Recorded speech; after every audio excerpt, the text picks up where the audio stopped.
Fourth meeting, but the second in the past 3 seasons. Paladins got a shutout win in Cookeville a couple of years ago. Tennessee Tech's lone victory in Greenville at the old stadium they played at downtown Serene Stadium back in 1975. As you see, some humidity. If you're anywhere in the southeast, you're feeling it as well. But we will cool down as our night continues. Paladins to kick it away. Ian Williams runs into it. It'll be a touchback, and here we go in 2023. And a lot of storylines for this Furman Paladins team. One of them, their defense, they're about to run out there, forced 29 turnovers a season ago. That led all of FCS. Oh, it's amazing what they did last year, and they believe they can do the same thing this year with those returning players. How good they were last year. Another year in this system. I expect them to only be better. First start for Ethan Roberts, redshirt sophomore out of Roswell, Georgia. First time he will take snaps in his collegiate career at Tennessee Tech. They had a good one graduate, Jeremiah Oatsvall, who had over 2,200 yards passing and 19 touchdowns a season ago. Roberts tries to guide what should be a wide open attack, and he completes his first attempt of the game to who else but Fleming. Yeah, he's their go-to guy, and Roberts is going to have an opportunity this year because of his supreme talent. Even though he doesn't have experience, the coaches like what they see from him. Our starting lineup is presented by Bon Secours. At the bottom of that lineup, Marcus Knight, transfer from Montana. He was an All-American in 2019's injuries, plus the pandemic derailing his career after that. But here he is in a final season after gaining nearly 300 yards last year. And he'll take his first handoff for the Golden Eagles. It'll bring up third down and short. And I like the game plan coming out here for Tennessee Tech, mixing in the run and the pass. Braden Gilby right in the middle of the Paladins defense, presented by Bon Secours, a 6-year player. Well, a number of them on this Furman team. You've also got a lot of experience in the secondary. Travis Blackshear, one of their cornerbacks, among the best in the SoCon, to go along with an all-SoCon performer and safety Hugh Ryan. Third down upcoming for the Golden Eagles a season ago. 5th in their conference, 33%. Paladins led the SoCon right about at that same number. Man open, complete for first down yards. And they keep the chains moving on the connection to Brad Clark, a grad student out of Lakeland, Florida. Clark did a nice job just spilling out into the flat. Big third down conversion to begin the ball game. There's pressure from Furman right in the face of Roberts. He stood strong and threw a strike.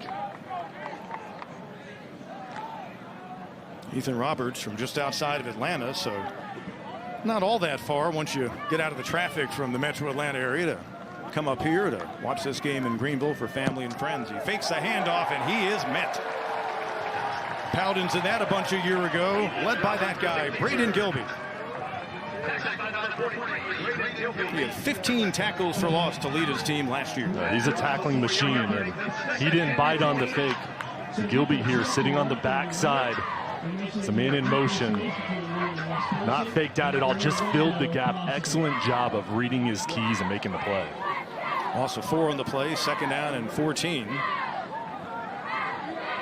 Nearly 400 yards a game total offense for the Golden Eagles last season. That was 4th best, and here we go. We mentioned Blackshear, and for a second straight season, the first score of the year for Furman, a pick 6. This time by Travis Blackshear, the grad student from Savannah, and the Paladins strike first.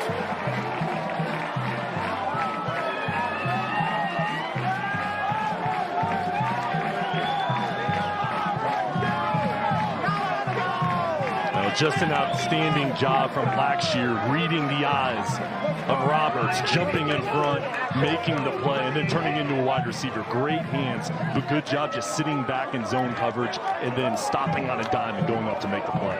It's an active Furman defense. They get points before their offense will ever see the field. Travis Blackshear a year ago, 1 interception. He's matched that total here in the opening minutes of game number 1 on the Ingles SoCon Game of the Week. On the offensive end, because this is a defense for Furman that's going after the ball. And over for Furman, so good on offense, very balanced. One thing they're looking to do this year is have more explosive plays through the passing game. 43-yard pick 6. Williams with a second kick that goes through the end zone, and back to work goes the Tennessee Tech offense. Travis Blackshear in the opener a year ago was Callie Chiswick against North Greenville, who had a pick 6 for an early score for Furman. And once again on a Thursday night, almost a year to the moment, Blackshear did just that. Isn't that amazing? They know how to start off the season.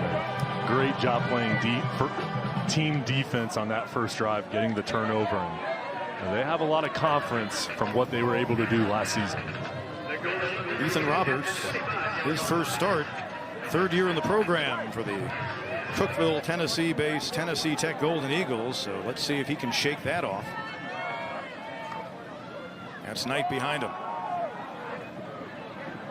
And the Montana transfer gets out close to the 30-yard line. You know, I was going to make the point when Roberts completed it. Clark to move the chains on that opening drive, of course, new to college football this year, and a lot of viewers are going to get used to that this weekend if they didn't in the first weekend of play.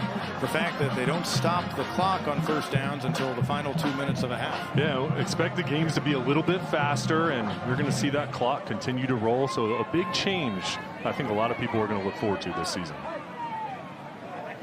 Gain of 4. Now an empty backfield. Quick turn, quick throw. And it'll bring up third down. Justin Pegues, sophomore out of Birmingham. Expect Roberts to tuck it and run a little bit. Dwayne Alexander, the head coach, saying he always wants to have a mobile quarterback, and really you have to in college football these days. They had one a year ago in Jeremiah Oatsvall, and they are hoping, if not Roberts, then maybe others on their roster. Haynes Gibson, we're told he's not available tonight, a transfer from Glenn Junior College, or a true freshman named Jordan Potts can give them some versatility in that position. Third down. Clark. Boy, he is a safe target. And out across the 40-yard line. Well, and Clark, 6'2", 205, a big frame, already 2 third-down conversions, and that connection with Roberts and Clark working well. And this is what Roberts can do. Even though he didn't run it there outside of the pocket, just good job shuffling his feet, athletic enough to set and make the throw. Under pressure, and the deep ball. Make it second down and 10. A year ago, just 14 sacks against for Tennessee Tech, and that was without their big left tackle Trevor Stevens, available for a good part of the season, but he's back, and that's an area that guy raved about. And whole offensive line coach in his own right. Dwayne Alexander says he's got as experienced and talented as a line as he's had in his tenure there at Tennessee Tech. Well, he loves the big guys up front, and that's a great building block to have for this offense, is all that experience and talent coming back. And an empty backfield. Again, Pegues looking for room. Good job to hold things up by, among others, Blackshear. They'll bring up another third down. Well, right now for Tennessee Tech, just working Roberts into the game. The offense coordinator, Wesley Satterfield, using the short passing game. I would expect them to test this secondary to try to stretch them out. But for Furman here, third and medium, this is an area where they like to bring pressure.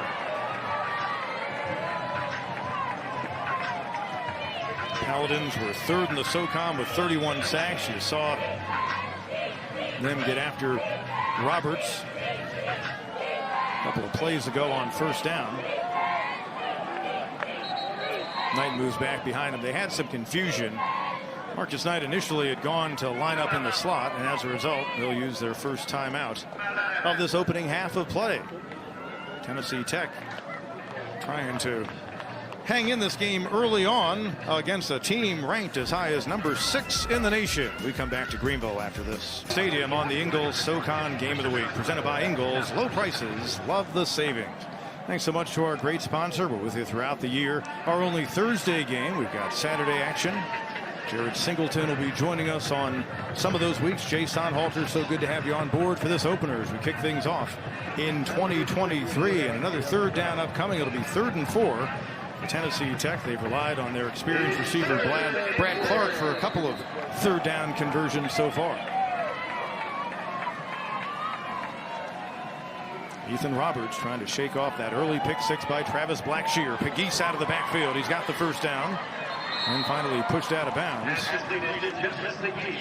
Out of the timeout. Pretty good play call there for Tennessee Tech to keep it going. Well, Pegues has been a big part of this game plan early on for Tennessee Tech. Good job spilling out the backfield. He had 10 catches last year. I expect him to be more involved in the passing game this season.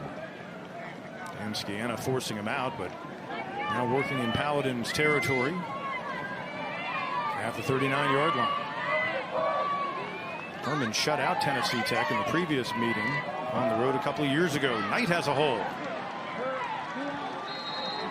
Notice Furman wearing the silver helmets, something that they started doing in the 70s when Art Baker arrived. And they wore it for a 4-year stretch from 73 to 77. They made the announcement over the last few days to bring them back this year on select occasions, this being one of those. And much history of Furman football being remembered here tonight. We'll get into that as our telecast continues. Third-year QB, Ethan Roberts. Second time the Golden Eagles have had the ball tonight. Second down and 4. Knight hit that time. Evan DiMaggio meant business for Furman. This is an athletic group of linebackers for Furman. A nice job by DiMaggio coming up and filling this gap. This is a physical group, no hesitation at all. And Knight's a tough guy to bring down. Excellent job with his base wrapping up to make the play. And just to get out of the way right here at the top, DiMaggio, yes, he is related. The grandnephew of the Yankee Clipper. Another third down. Golden Eagles have been solid so far. 3 for 3, and this time make it 4 for 4. Willie Miller, another one of their experienced veterans at wide receiver. This play was all made by Javian Allen, the running back, only 5'7", with an excellent block on the outside to Spring Miller. And Tennessee Tech goes quick. Miller unable to corral it. And this hit is number 1, Willie Miller. Now, something that Furman began doing a year ago, and Clay Hendricks will tell you it's a big reason why they forced all those turnovers and created havoc. They brought guys in waves. They played a lot of guys defensively. It was a concerted effort to get more guys on the field, keep them engaged. So the fast pace from a fatigue standpoint shouldn't have the kind of impact you might think against Furman's defense. Well, that depth is so important, especially when you feel like that second unit, there's starters on that unit too, so there's no drop off in talent. Second down and 10. Roberts, leap and grab. Off to a good start tonight for Clark. Clark, for a big guy, he's really good with his route running. This was an out route. Good job getting to the top of the stem and then coming back to the ball. And Tennessee Tech, this offense, other than the interception, doing a nice job of having positive plays and moving the chains. Roberts now 8 out of 11. Clark with 3 catches so far to go with Pegues. And the kind of calming drive they needed after the big play by Blackshear. Approaching the red zone of the Paladins, but another third down. They're a perfect 4 for 4. This will be third down and 6. Roberts, Clark hit hard, held on to the football, couldn't keep the helmet. Shy of the line needed to get by at least a couple of yards. And of course Clark will have to exit, and we'll see their field goal unit. Evan DiMaggio once again. Clean hit, second big one. You don't want to run across the middle against these linebackers for Furman. 38-yard try for the lefty, Hayden Olson, 9 of 11 a season ago for the Golden Eagles.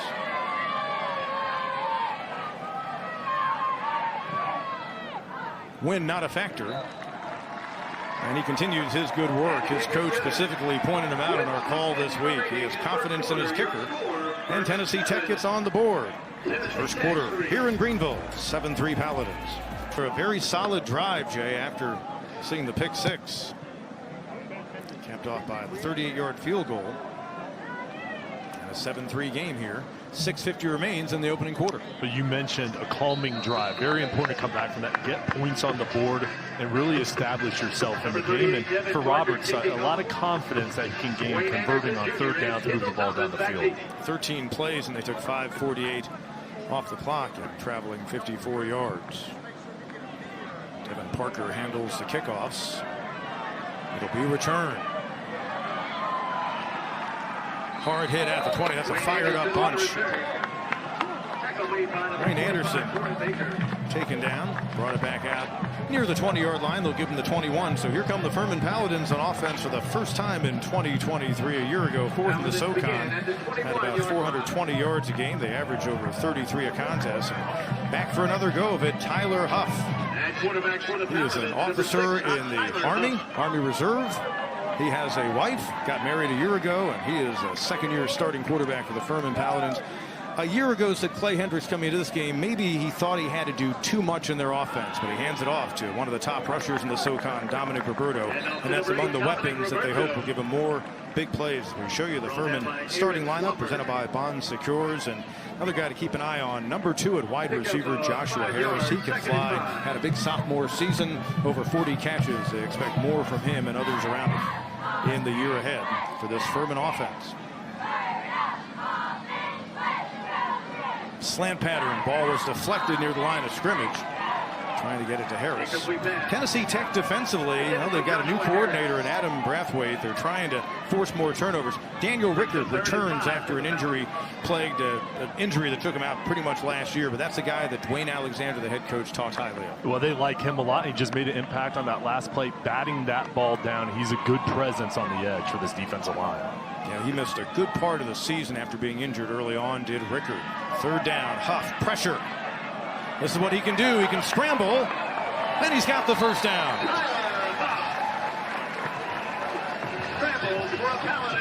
Carried for nearly 700 yards a year ago. And this is what Huff does that makes him so special. It's the off-script plays, reading the defense, going to the left, and then flipping his eyes over and making it happen with his legs to pick up the first down. Paladins move the chains. Roberto, tough guy to take down at 5'11", 231, and the 231 may be on the lower end of the reading.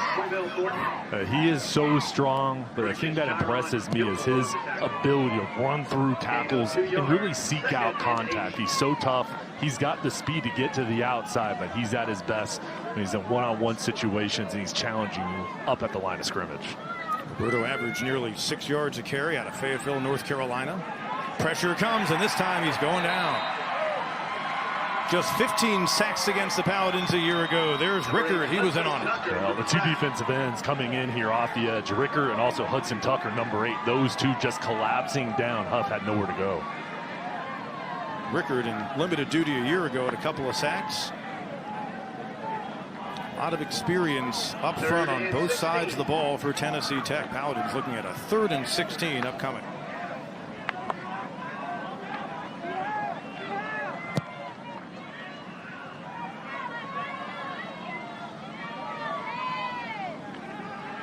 Huff, more pressure, escapes.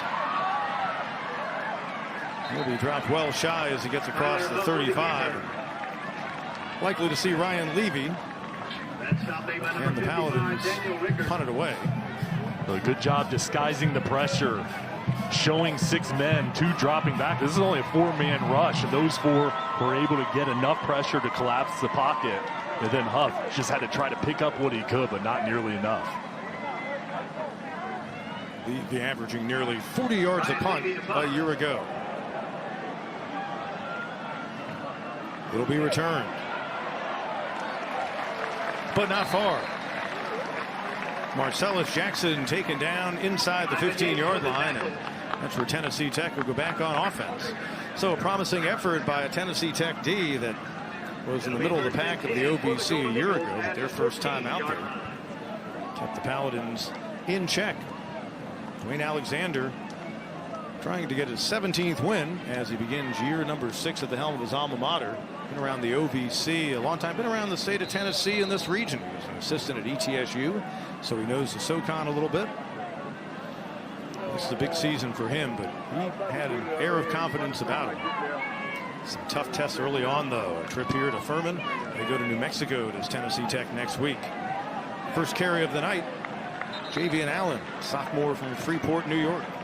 You know, it's interesting, Pete, when we talked to Dwayne Alexander this week, he did have that feeling that, you know, a lot of these guys that people may not know about, some of the younger players, the new faces into the program, he's seen what they've been able to do in fall camp, and he's really liked it, and he was excited for them for this opportunity. Tough schedule early on here, but he really thinks this is a team that can develop. And the 4-7 mark a year ago included going down to the wire against Samford, which eventually won the SoCon. They played a very good Kennesaw State team, tough. Bounce either way, and they could have had a much different finish to their year. 5-yard gain on the first down carry. And it looks like more confusion for Ethan Roberts and the Tech offense, so they'll use a second timeout here in the opening quarter with 3:12 remaining. Saw that in an earlier series. Furman team that in one of the preseason SoCon polls picked with Samford to win the league, and another picked by themselves. And you look at the Southern Conference, though, sure, those two factors don't count out Chattanooga, a ball club that everyone thought would go on and maybe take the title a year ago. The Mercer Bears, boy, Drew Cronick, a former Furman offensive coordinator, he's got it going in Macon. I think Western Carolina is the team that I wouldn't be stunned if Kerwin Bell in year number 3 with that high-flying offense, if they get some defense to go along with that, they're going to be really tough. Well, Kerwin Bell has a special offense, and I expect them year 3 just continue to climb up. But when you look at 2 through 5, I think it's wide open with really good teams. In the flat, Pegues has some room and a first down. Justin Pegues. Well, they talk about guys being twitchy, and that's kind of how I would describe his play. He gets the ball and he's moving both laterally and north to south, it seems, at the same time. Well, and we've seen him in the passing game. Really nice job splitting out of the backfield. And then this is just a one-on-one situation. Make a man miss. There he made 3 guys miss. Easily picks up the first down. But that's a good safety valve for Roberts, having a guy you can trust out of the backfield. Something that they wanted to do coming in, Tennessee Tech has played keep away. They've had the ball for the bulk of this opening quarter. We've got 2.5 to go here in the first period. Pressure out of the pocket. Roberts looks like he's got another first down. And again, the dual purpose ability for the sophomore from just outside of Atlanta. Well, Roberts was looking to go deep. Excellent coverage in the secondary. Nowhere to go. And this is what the coaches really like about Roberts' game, is his ability to take off, use his legs to pick up positive yards. They mark him a yard shy, so it'll be second down and short.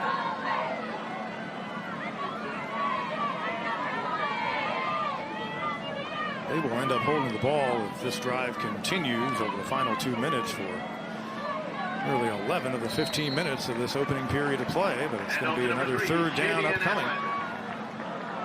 Allen stopped shy. Defensive line getting penetration, and here offense getting up to the ball quickly. Golden Eagles 4 of 5 on third down. So let's see if they'll get the spot. Ethan Roberts with the keeper. In case you're wondering, they weren't shy about going for it on fourth down last season. 29 attempts, 18 times they were successful. And it'll bring up fourth down. What do you do if you're Dwayne Alexander? Well, I mean, you go with the quarterback sneak there. You don't get it. Maybe get a couple inches. And they're going to keep this offense out on the field here in this situation. For Furman, if you can get a stop, you're going to set up your offense with great field position. I wouldn't be surprised here if we see this offense go on 2 here to try to get an offsides call. Play clock at 10 as they break the huddle. Offensive guards measure 310 and 365. The center, Nate Hodnett, 270 pounds. They go for it on fourth down. Out of the gun. Roberts completes.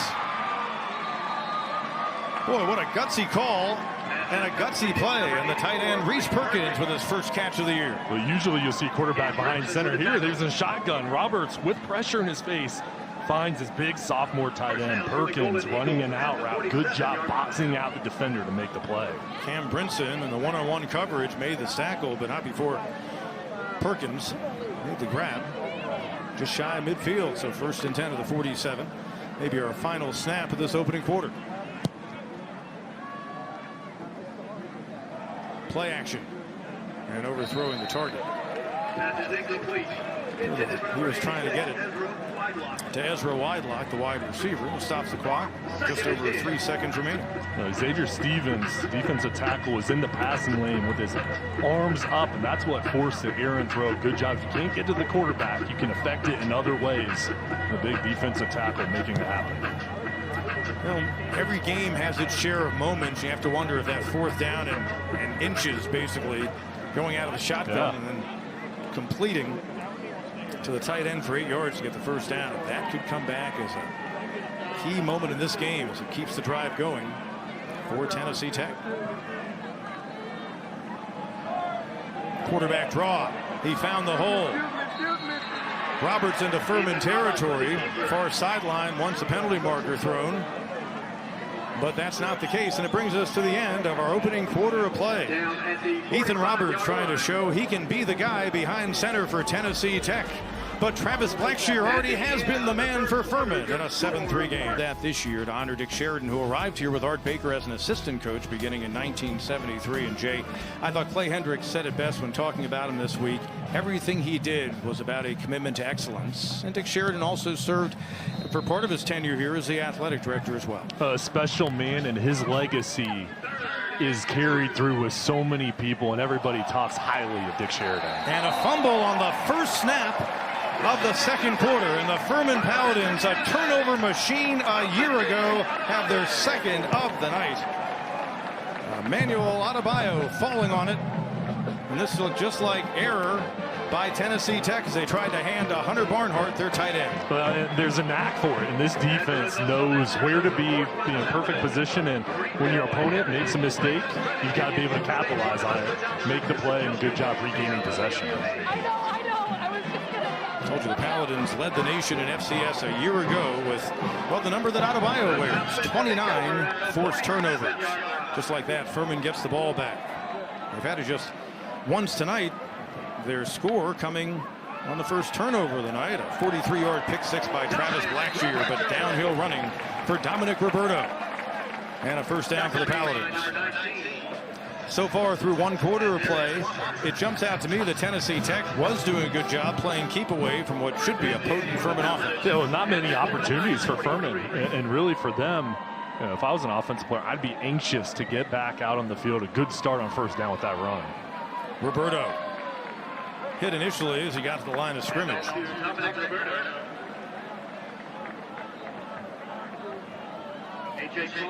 Devin Squires and A.J. Crawford there for Tennessee Tech.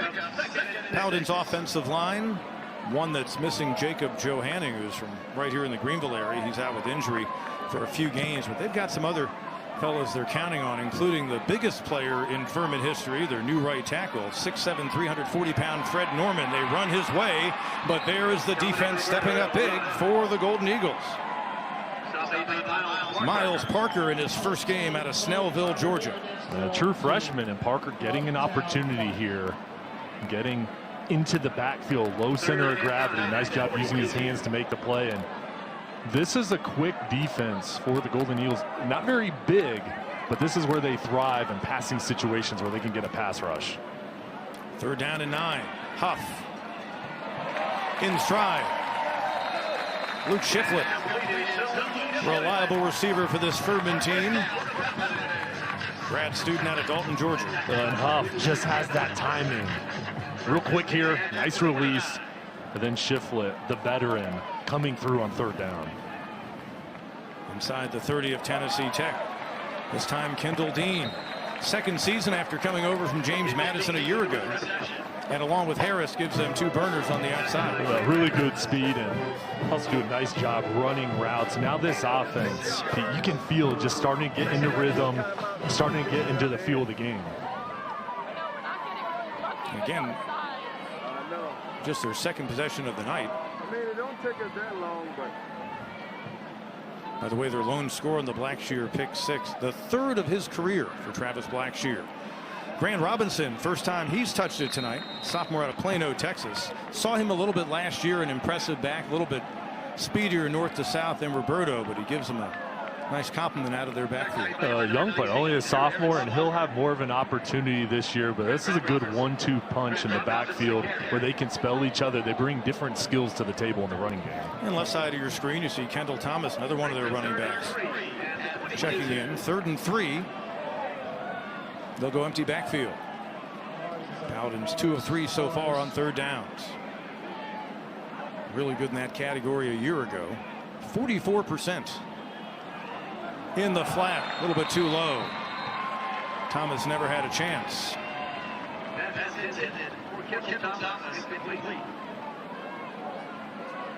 So it'll be a 4th down and 3. They use 2 different place kickers. But it looks like Clay Hendricks going to leave the offense out there. Yeah, aggressive mindset for both teams. The offensive coordinator is 4th down saying, hey, offense, I've got confidence. Let's go for it. Paladins just outside of the red zone. They were best in the SoCon inside of the opponent's 20 last year. Huff deflected, intercepted. It'll be returned. One of the newcomers in the secondary for Tennessee Tech, Tim Kutras, a Liberty transfer. There is a penalty marker down. But it looks like the Golden Eagles have forced the first turnover of the game by the Paladins. And watch 55, Daniel Rickert, the defensive end, back up here. He bats it down, tips it, allows the ball to shoot up in the air, and then you make the interception. Great job playing team defense and showing a different look with the zone blitz. Rickert already tonight, his presence felt. He missed their final 8 games a season ago. He's been in a sack, got that deflection. Penalty marker may have been thrown in the return. Jerry Wellmaker, veteran referee, leads our crew tonight. Personal foul. Blindside. Return team. It was after the interception. First down. As we're able to read his lips. So Tennessee Tech forcing the first turnover after giving it up twice themselves. Once again, they went for it on 4th down in the opening quarter to extend a drive. Now they stop Furman, who was knocking on the door of the red zone, going for it on a 4th down play.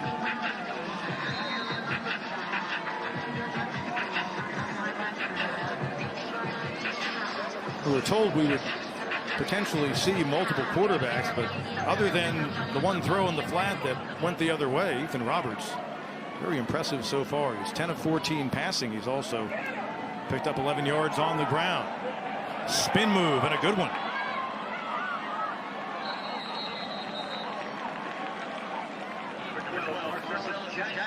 Marcellus Jackson knocked out shy of the first bound marker. And Jackson's only a freshman, so getting an opportunity here, and the coach is calling his number. That's the name of his game, is his speed, his ability to get the ball on the outside and make a man miss. Out of Knoxville, actually went out a little further back before he needed to get to that first down marker to bring up a 2nd and 6. So a 4-yard carry on that play, or a 4-yard gain. Pressure comes, looks like a screen, and that one's intercepted, falling to the ground. And the Paladins force their 3rd turnover of the night. Xavier Stevens comes up with a pick. Well, this is a screen play, and here comes the pressure off the edge. Nice job by Jack Barton, and then here's Stevens kind of falling back as he read the screen.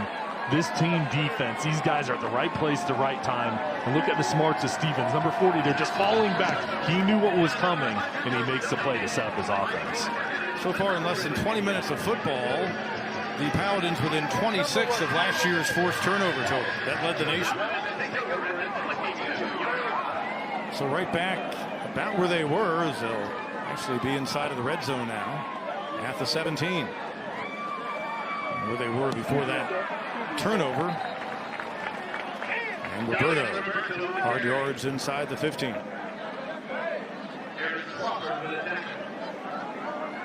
Dominic Roberto out of Pine Forest High in Fayetteville.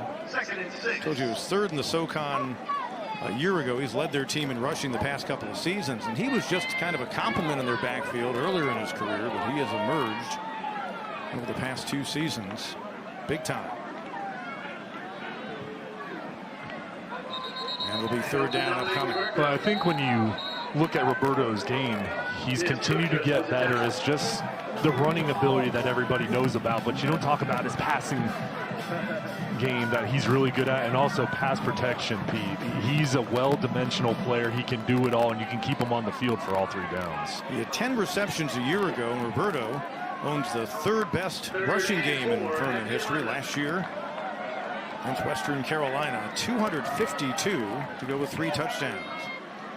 Huffing the Paladins, little shovel in front, Schiffler. And he got enough for the first down. I like the play design by the offensive coordinator, Justin Roper. And watch who makes the key block here. Dominic Roberto. Look at number 8 at the top of the screen. Kick out. And then you allow your wide receiver to go through, make the play, pick up the first down. Good job complementing each other to convert. Colton Hinton actually on that carry on the jet sweep. A little shovel to him. 1st and goal. We told you Furman really good in the red zone a season ago. Their offense trying to get the first touchdown of this 2023 campaign. Roberto hit hard. Hudson Tucker, the defensive end, led the surge. This defense really selling out to stop the run, loading the box with 8 members. An opportunity for the play action pass. If you can suck those linebackers up, this offense can throw the ball over the top. Tucker, a junior from South Georgia, certainly hope his family's okay after the hurricane came right through his hometown of Kingsland yesterday. Got a timeout on the field. 7-3 score. Furman driving in the second quarter. The 6 for the Paladins. Tennessee Tech trying to hold off Furman.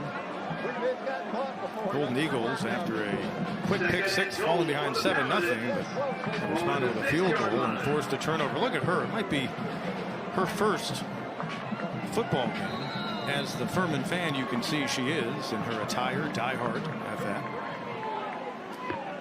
Roberto, the lone back, Huff under center this time. Little flip. Dean, room, touchdown. Kendall Dean, known for his grabs, 44 of them a year ago. That time, little pitch to him, and the Paladins offense gets in the end zone for the first time in 23. Well, I love this play call. When you see a defense that's very aggressive, that's flowing to the football, what do you call it? Misdirection. You fake over towards the right, and bring the ball to the left. Watch the defense flow over here on this ball fake, and then go into the other side. Dean, it's just a foot race, and he's going to win it every time. Kendall Dean, part of a good program at JMU, second season with a team that wears purple here in Greenville, South Carolina. And the extra point is good. LaPro's extra point makes it a 14-3 game as our second quarter continues. Paladins, lots of playmakers. We've seen some of them so far on the Ingles SoCon Game of the Week. So on our Ingles SoCon Game of the Week, presented by Ingles. Low prices, love the savings. With Jason Halter, Pete Hannity, a warm Thursday evening, this final night of August, and the Paladins extending their lead out to 14-3 after the Kendall Dean rushing touchdown. Ian Williams a year ago, 50 touchbacks in his 84 kicks. He's off to a good start this season. He's 2 for 2. And he will run up again. Came out of Charlotte. Actually, fair catch called for, so better field position than they may have gotten for the Eagles upcoming. So the 2 scores tonight, one by the defense, one by the offense for Furman. Well, Travis Blackshear making a play to begin the ball game, and here's Xavier Stevens making the play to set up his offense with the interception, and Kendall Dean going in here to fake up the middle, the wide receiver, getting the ball to the outside and getting in the end zone to stretch out the lead. Best we can tell, we certainly know for the first time in his brief Furman career, Kendall Dean, a rushing touchdown. At the 25. Season ago, the JMU transfer did not get into the end zone at all, so his first touchdown as a Furman Paladin in his second season in the program. Back to work for Ethan Roberts in this Tennessee Tech offense. They haven't necessarily, on a play, had a big yards play, but they've been very effective. Some new pieces and some guys returning like Javian Allen to their backfield, the sophomore. And it'll bring up second down after he picks up maybe a yard. Well, this offense has held on to the ball for over 13 minutes. They've done a lot of good things. It's just not showing on the scoreboard yet. But a lot of confidence I think they've gained here at the beginning of the ball game with a lot of new faces on that side of the ball. Going against a Furman defense that fixtures likes the big number 97. You just saw him there, Bryce Stanfield. Is Dwayne Alexander looking for a road upset. Paladins ranked as high as number 6 in the preseason FCS polls. Looked like Roberts wanted to throw it. Hill instead tuck it and run. And he is submarined. Braden Gilby. It'll bring up third down. So many physical defenders for the Paladins on defense, and coming up in run support, just stonewalling to make the play and force a third down. But that relentless pressure, see on the backside, the defensive ends hustling down to make the play. Everybody swarming to the ball. Cam Brinson out of the secondary also in on that stop for Furman. Third down tonight, 4 of 7 for the Golden Eagles. On a 3rd and 8. And a marker, and they used either an illegal procedure, and that's what it is. Jerry Wellmaker, our official. Moment I was thinking maybe the play clock had wound down, but I thought actually they probably only used about 10 seconds. So that'll back them up. 3rd and 13. 3rd and 13. Roberts 10 of 15 on the night, 75 yards.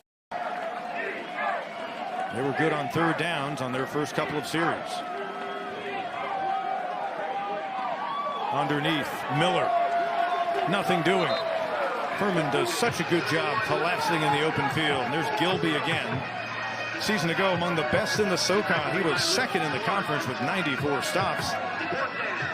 And punting it will be Tennessee Tech. There's nowhere to go with the ball, and this defense, not only do they have the team speed, but they play so well together. They run to the football, they read their keys, and they're always in the right position. When the ball's thrown, everybody attacks to go and make the play. Good job getting off the field. Joshua Harris back deep. Nick Bigelow, junior out of Bradenton, Florida. Averaged about 40 yards a kick a year ago. This is a good one. Harris looking to return. Steps away from a would-be tackler. And finally knocked out of bounds. Hunter Barnhart on the stop, but not before Harris gets it out. Beyond midfield, Paladins will go to work in Tennessee Tech territory. Harris had a big year as a sophomore. I expect even more from him this year. What a way to start here on special teams. Reading the coverage unit, getting to the outside, and then setting up your offense with outstanding field position. Good job making a play in the third phase of the game. 32-yard return after a 53-yard punt by Bigelow. Paladins looked like they were going in 2 series ago. There was the interception. They got it right back. Now looking to add on to this advantage with just over 6 to play. Robinson gets another try. Run by number 28, Grant Robinson. Second carry of the night for the third-year sophomore. Came from just outside of Dallas. Went to Pope John Paul II High School in Plano.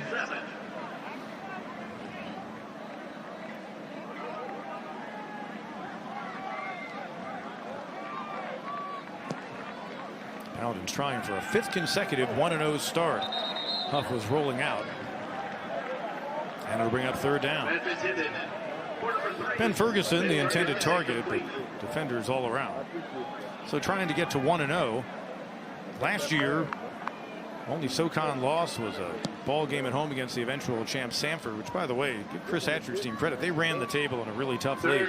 But a Furman ball club that, among other things, had a 7-game winning streak. They won an FCS playoff game to advance.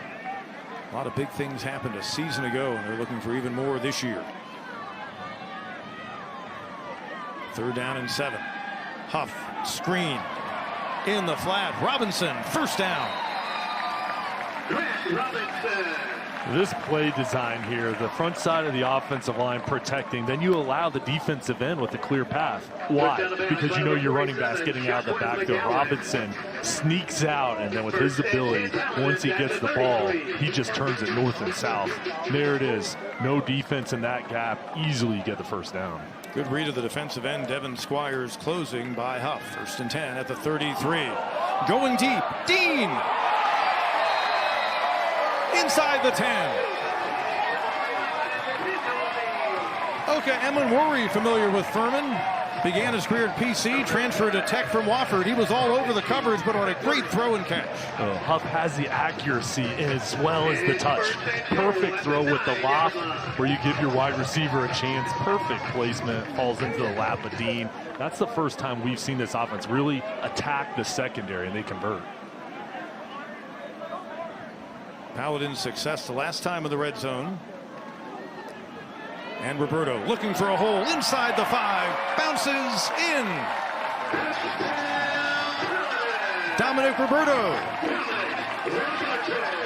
His first score of this 2023 season. This was his zone play towards the right, and Roberto cuts it back against the grain. And so important if you're on the backside of the play to finish your block. And the offensive line on the left side continued just to push that defensive line, and allowed Roberto to read them and then easily get in the end zone. Paladins now, last few times they've had the ball, either deep drives or drives capped off with a touchdown. Adding on, Axel LaPro gives Clay Hendricks' team a 21-3 advantage. He's a big fella, tough to take down anywhere on the field.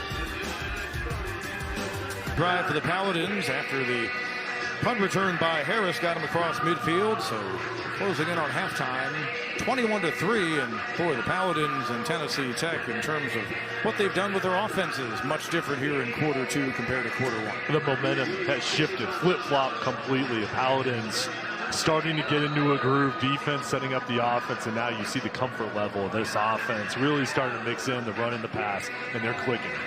2 interceptions by Furman's D, leading to 2 of their touchdowns. One of them the pick 6 by Travis Blackshear, the 3rd of his career in his 10th career interception. Again, a deep kick by Williams. 3rd time tonight there's been a touchback.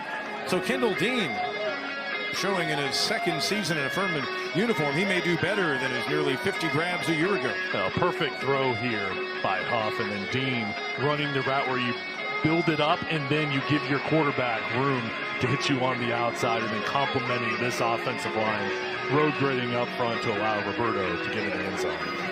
Paladins offense, they want more big plays this year. Of course, they saw their All-American tight end, Ryan Miller, graduate. He, by the way, was signed to the Bucs practice squad yesterday after going through camp. But they feel like they've got enough guys who can try to collectively fill those shoes. Back on offense for Tennessee Tech, Marcus Knight, newcomer in his final year of college football for this Golden Eagles program. On 1st down, he picks up a couple. Knight's a big get out of the portal for their offense and over to the tight ends for Furman. Parks Gissinger, transfer from Michigan State. Mason Pline, transfer from Ferris State. 2 big guys that are very athletic that will be effective in the passing game. And let's see. Looked like, I don't see a penalty marker now. Finally, one is thrown because they believe that Paladins may have encroached.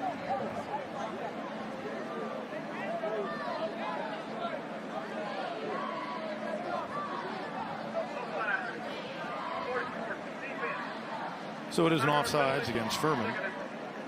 Luke Clark jumping across. Marcus Knight, running back we saw in the opening carry of this drive, an All-American in 2019, but of course the pandemic derailed momentum for a lot of guys. Tennessee Tech didn't play in that fall like most schools. He's had some injury issues, but they think they've got a really special back for the lone season he'll play with them, and he lines up to the right of his QB Roberts, and once again movement up front. I think we're going to walk back 5 yards the other way.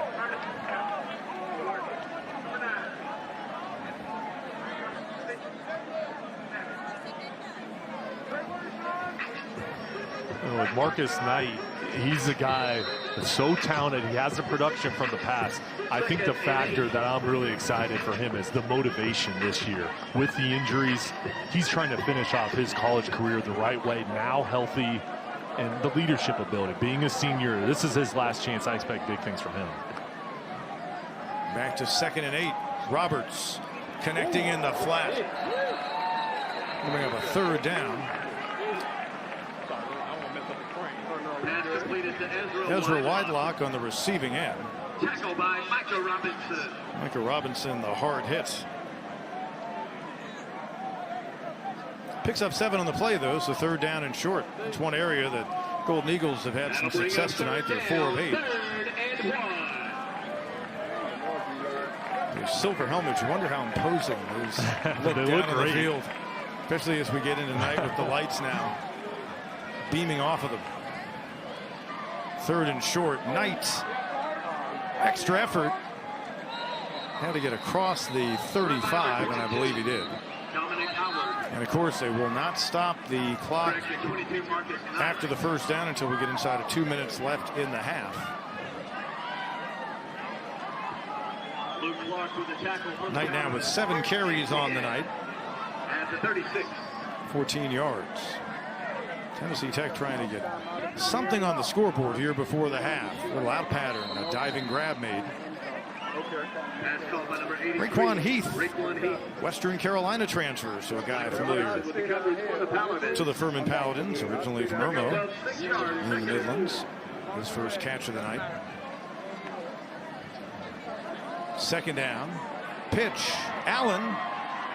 And Javian Allen, 1st down carry into Furman territory. Now this tempo is starting to gain some momentum for the offense. See here, little pitch to the outside, leave the unblocked defender, alley wide open to get the first down. Again, throwing in the flat. Diving attempt made by Heath. Clock stops, 1:28 to go. Remember, Tennessee Tech used those 2 early timeouts. They have 1 remaining before the half. Second and 10. Their place kicker Olsen, who's 1 for 1 of the night with a 38-yarder, has a career long of 47. That came against Kennesaw last fall.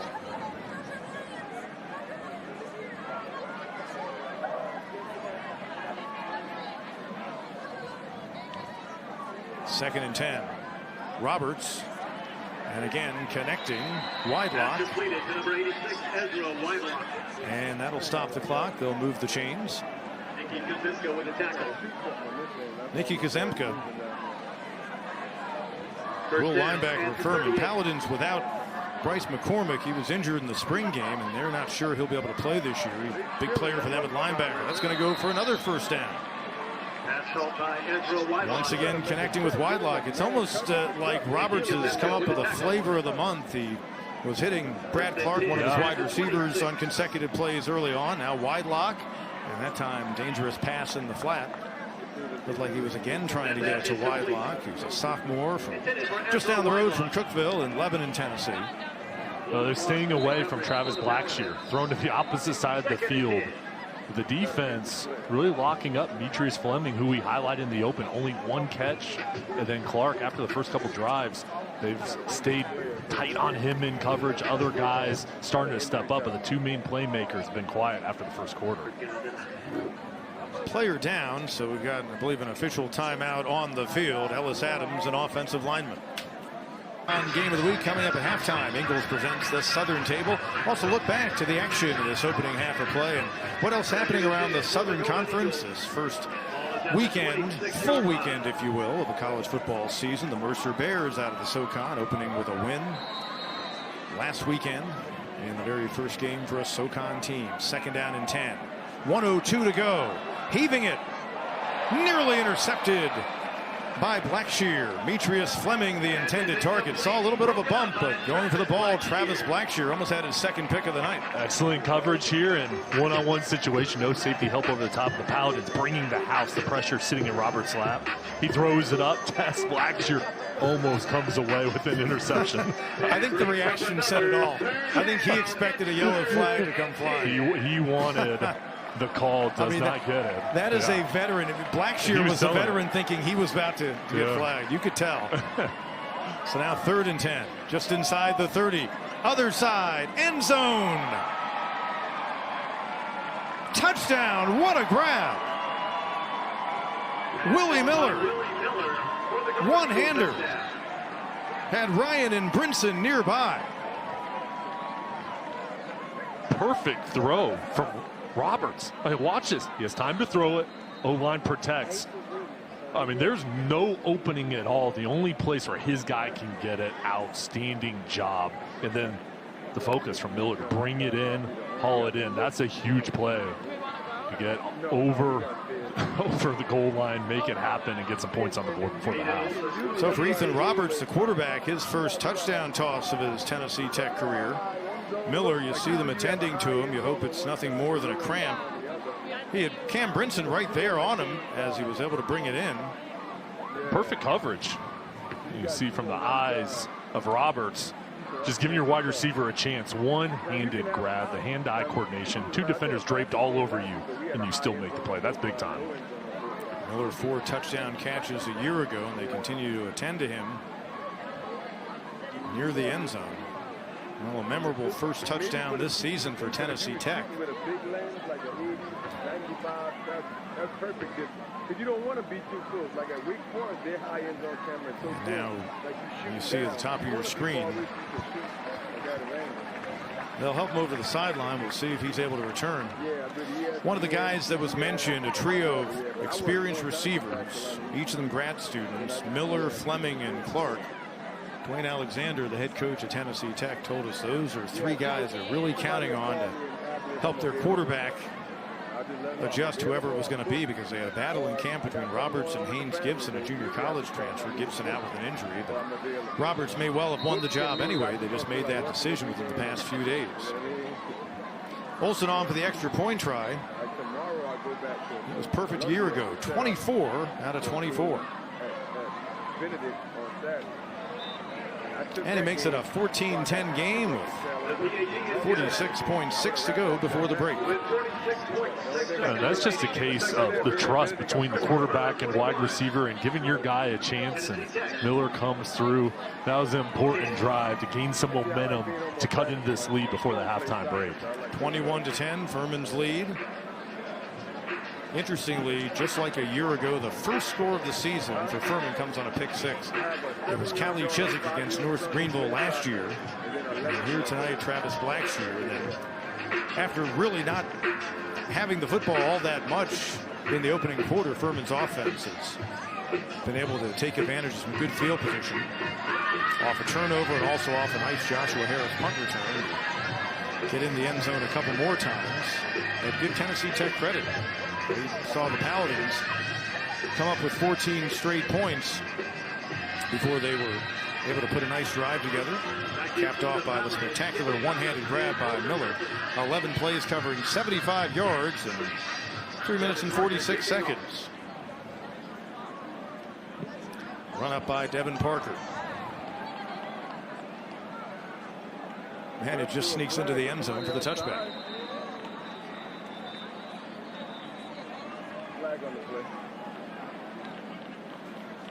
So let's see what Paladins offense can do. They'll get the ball to start the second half. Clay Hendricks, the outset of another season guiding his alma mater, year number 7, 41 wins, 10-win campaign last year. A discussion, Jerry Wellmaker and the officials. I don't see a marker on the field. And no markers out there. A discussion with Clay Hendricks. And we'll see where they place this ball. Still kind of communication down on the sideline, trying to figure out where this ball is going to be. A little bit too aggressive on the run up for Tennessee Tech, so it's like we'll have another kickoff.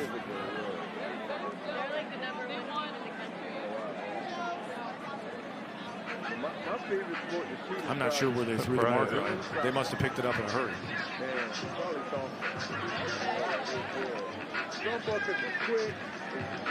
So if you're on the coverage unit here, this is another sprint down the field you're going to have to make. You do not want to come back out on the field and redo this, re-kick this. You're on the kickoff return unit for the Paladins. You kind of sense an opportunity here. If you can get the ball in your returner's hands, you know this coverage unit is going to be a little bit tired. If you can set up a wedge, you can get a big return.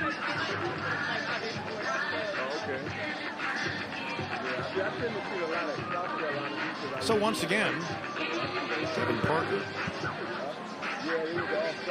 took the ball in play a year ago. Paladins with Kendall Thomas among those back deep.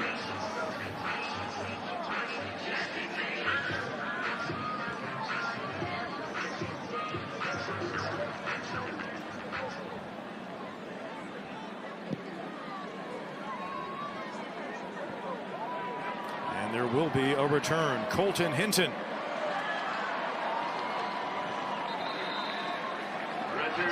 Freshman out of Ashburn, Virginia. His first action for the Paladins. Gets it out to the 35-yard line. Tyler Huff and this Paladins offense. 39.4 to go. So far, we have seen a mission by this offense. Get the ball in the hands of a lot of players.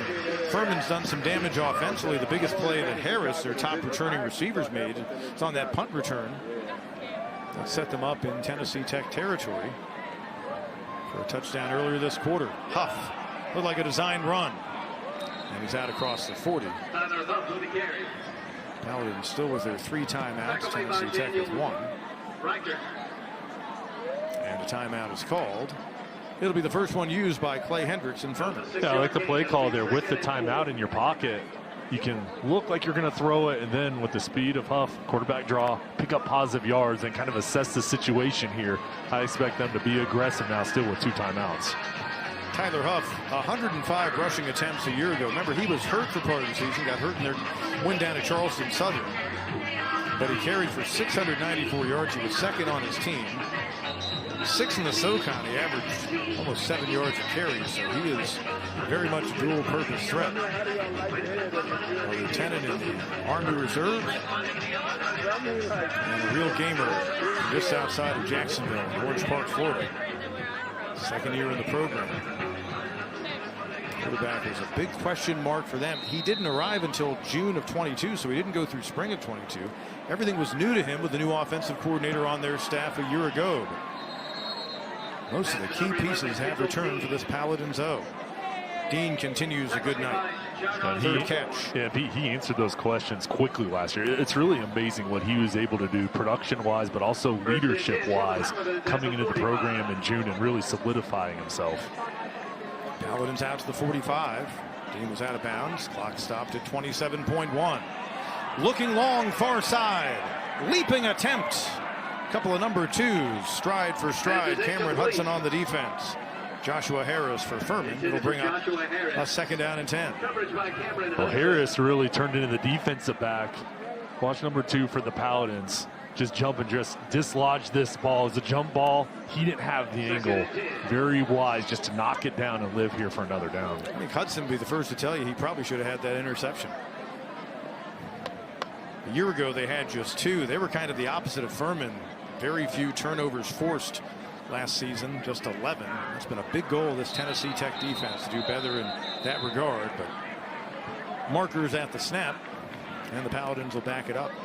And that's been a big push. And again, they're going to have allowed 14 points essentially by their defense because, of course, Blackshear scored in the pick 6 for Furman, but much more aggressive style with their new coordinator, Adam Braithwaite, at Tennessee Tech this year. And I think we've seen some signs of that so far in this opening half. Yeah, and their defense has played fast. I mean, this is a group that's really running the ball and talked about not the biggest group, but they sure make up with their quickness and their football smarts. 3rd and 15 at the 40. Paladins backed up, under 20 to play. Dean, 4th catch of the night, close to the first down marker. Just shy of the Tennessee Tech 45. Paladins will use another timeout, stops the clock with 7.8 to go. We noted earlier, Furman's got 2 different field goal kickers. Look at Huff again. Yeah, smart read. The defense really falling back, protecting the sidelines as well as falling deep.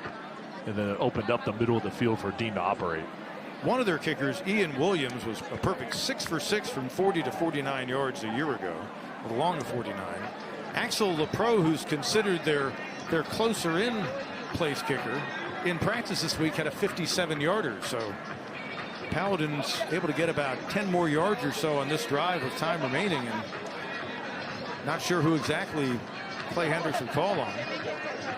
Down by 11 points in a second quarter that's pretty much being controlled by Furman. I would think Tennessee Tech would be more than happy to keep it right here and feel like they can have some momentum going into the second half. Nice turnout. A Thursday night opener. 2nd straight year the Paladins have opened at home on a Thursday.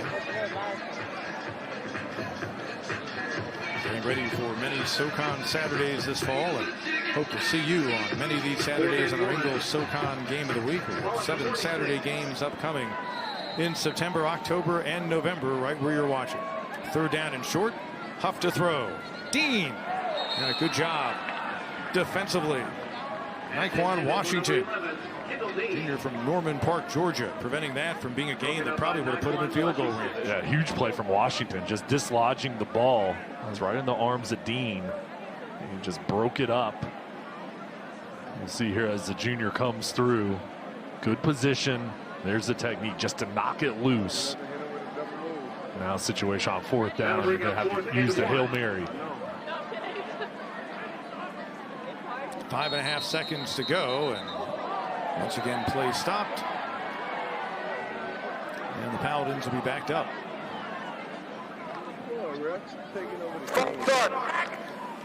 Hop it. 5 yards. Jerry Wellmaker heading our SoCon crew tonight.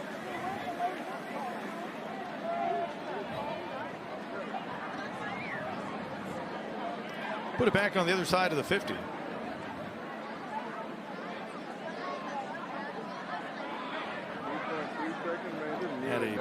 3 opening quarter.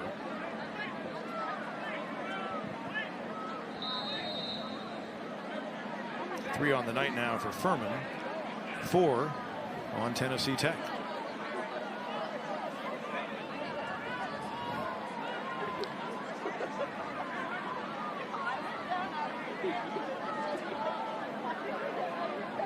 Probably our final snap of the opening half. Huff. And let's see if they got the timeout. Sliding grab by Ferguson. And they did get the timeout, 0.6 of a second to go. So it'll be a 57-yard attempt. We told you LaPro made it from that distance in practice, but instead it'll be Williams who is their Mr. Outside, if you will, to LaPro's Mr. Inside in their place kicking. Just amazing execution there. The defense, there are 4 defenders guarding the goal line, not expecting the underneath route to try to get the first down and then set up your kickers, but that's what the Paladins did. Thought they had enough time to set it up, and they were right. Now you're going to give yourself a chance for 3 more points. That was almost like a basketball play where they throw it from one end of the court to the other. Guy catches it, calls timeout so they can lob it inside. Wind not a factor at the base of Paris Mountain this evening.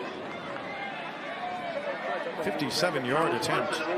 Charles Watson, the holder. Williams, 10 of 12 on field goals a year ago, and again, 6 of those came from beyond 40 yards. This would be a career long for the NC State transfer on its way. And it's no good. A little bit shy and a little bit left. And that's how we arrive at the end of half number 1 of this 2023 season opener for the Furman Paladins and the Tennessee Tech Golden Eagles. Dominic Roberto and Furman looking for a good start. Have a 21-10 lead at the break on the Ingles SoCon Game of the Week. An opening night game for Furman and Tennessee Tech, getting ready for the second half of action. Already a big day in Furman athletics. Congratulations to former Furman golfer Todd White. Played here in the late 80s. Today out in California, he won the U.S. Senior Amateur Championship 4-3 over a competitor from Ireland, Jody Flanagan. So Todd White, who's been part of a 2-man U.S. Amateur National title effort and also on a winning Walker Cup team, now his first individual title, part of the proud tradition of golf here at Furman. Paladins get the opening kick to start the second half, and an opening burst of energy on the return by Kendall Thomas. And back to work goes Furman's offense. There is a penalty marker down back at the 20. Flag on the play.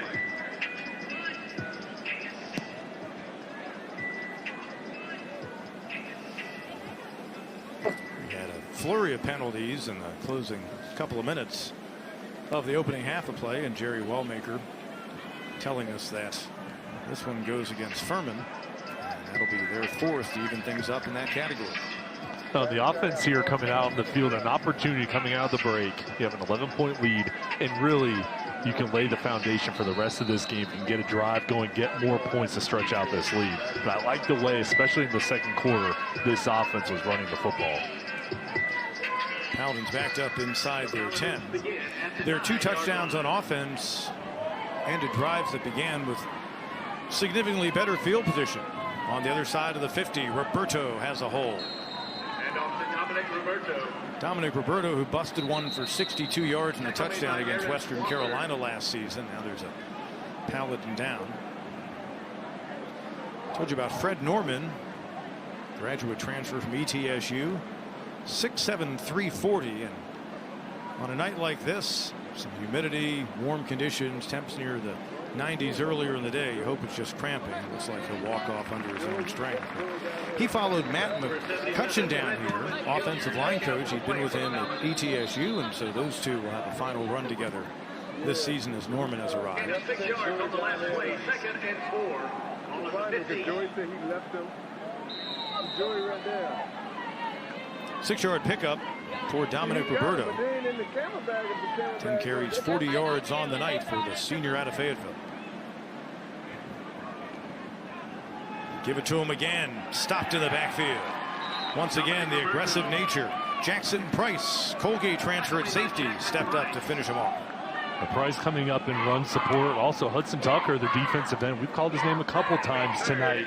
Coming in off the edge, just beating the man There it is. 2 defenders flying through, a lot of penetration into the backfield. Really nice work out of Hudson Tucker, the junior out of Kingsland, Georgia. Played at a really good high school program, Camden County. So 3rd down. Paladins 4 of 7. I'm going to wait till after this.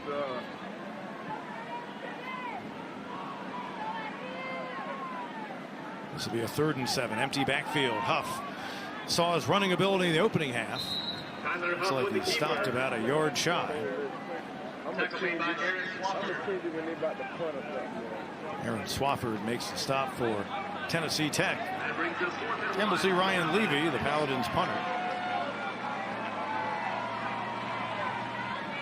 Encouraging start to the second half for the Tennessee Tech defense. The defense doing the job, really kind of building a fortress there along the 1st down marker coming up to make the play on Huff.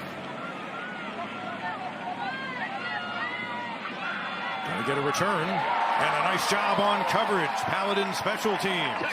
Marcellus Jackson was going nowhere. Furman a year ago.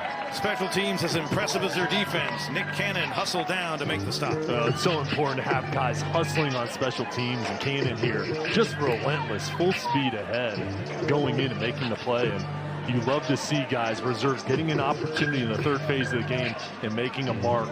Look at that, just flying in there, no regard for his body. Paladins blocked 10 kicks a year ago. 1st and 10 at the 21. And a 97-yard kickoff return out of Wayne Anderson. They were great on special teams. High pass, dangerous play.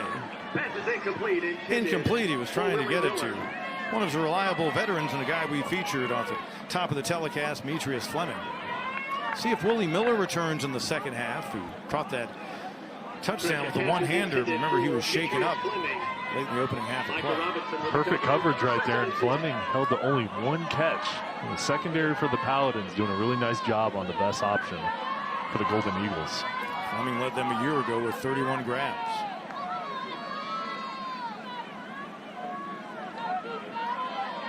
Second and 10.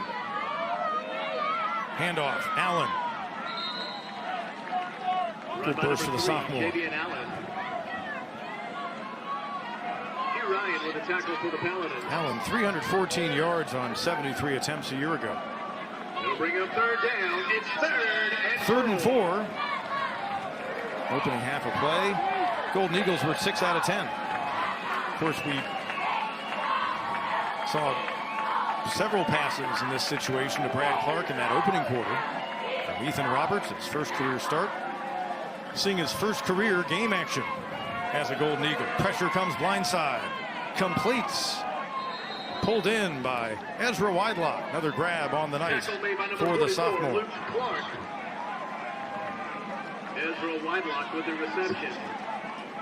And right here, going across the formation, Widelock just has a feel for the zone coverage. He knows he's going to get hit. The key there, hold on to the football, reach out to get the 1st down. Another pass on the sideline. Fleming popped hard into his own bench. Gets out close to the 40. Clark now with 5 catches. That's the most on either side in the game. 6-yard gain on the play. 2nd and 4. Or rather, Widelock with the 5 grabs. 2nd down and 4. Tennessee Tech had sustained drives in the opening half of play. Allen gets the 1st down. J.D. and Allen. And you really like the flow. I've got to think that Wesley Satterfield, their offensive coordinator, his head coach Dwayne Alexander, who comes from the offensive side of the ball, have to be happy with what they've seen so far. Over 200 yards of total offense. Firing incomplete that time. Roberts, who's now 18 of 28. The key for Tennessee Tech in the second half is no turnovers. That was the issue. There's a lot of nice things they were able to accomplish, and mixing in the run of the pass, getting your new quarterback Ethan Roberts comfortable. It was just the turnovers that really bit them. 19 a year ago. They were -8 in the plus-minus, and mainly because they forced so few on the other side. 2nd and 10. Play action. Leaping attempt. Not happening for Fleming. That pass intended for number 7.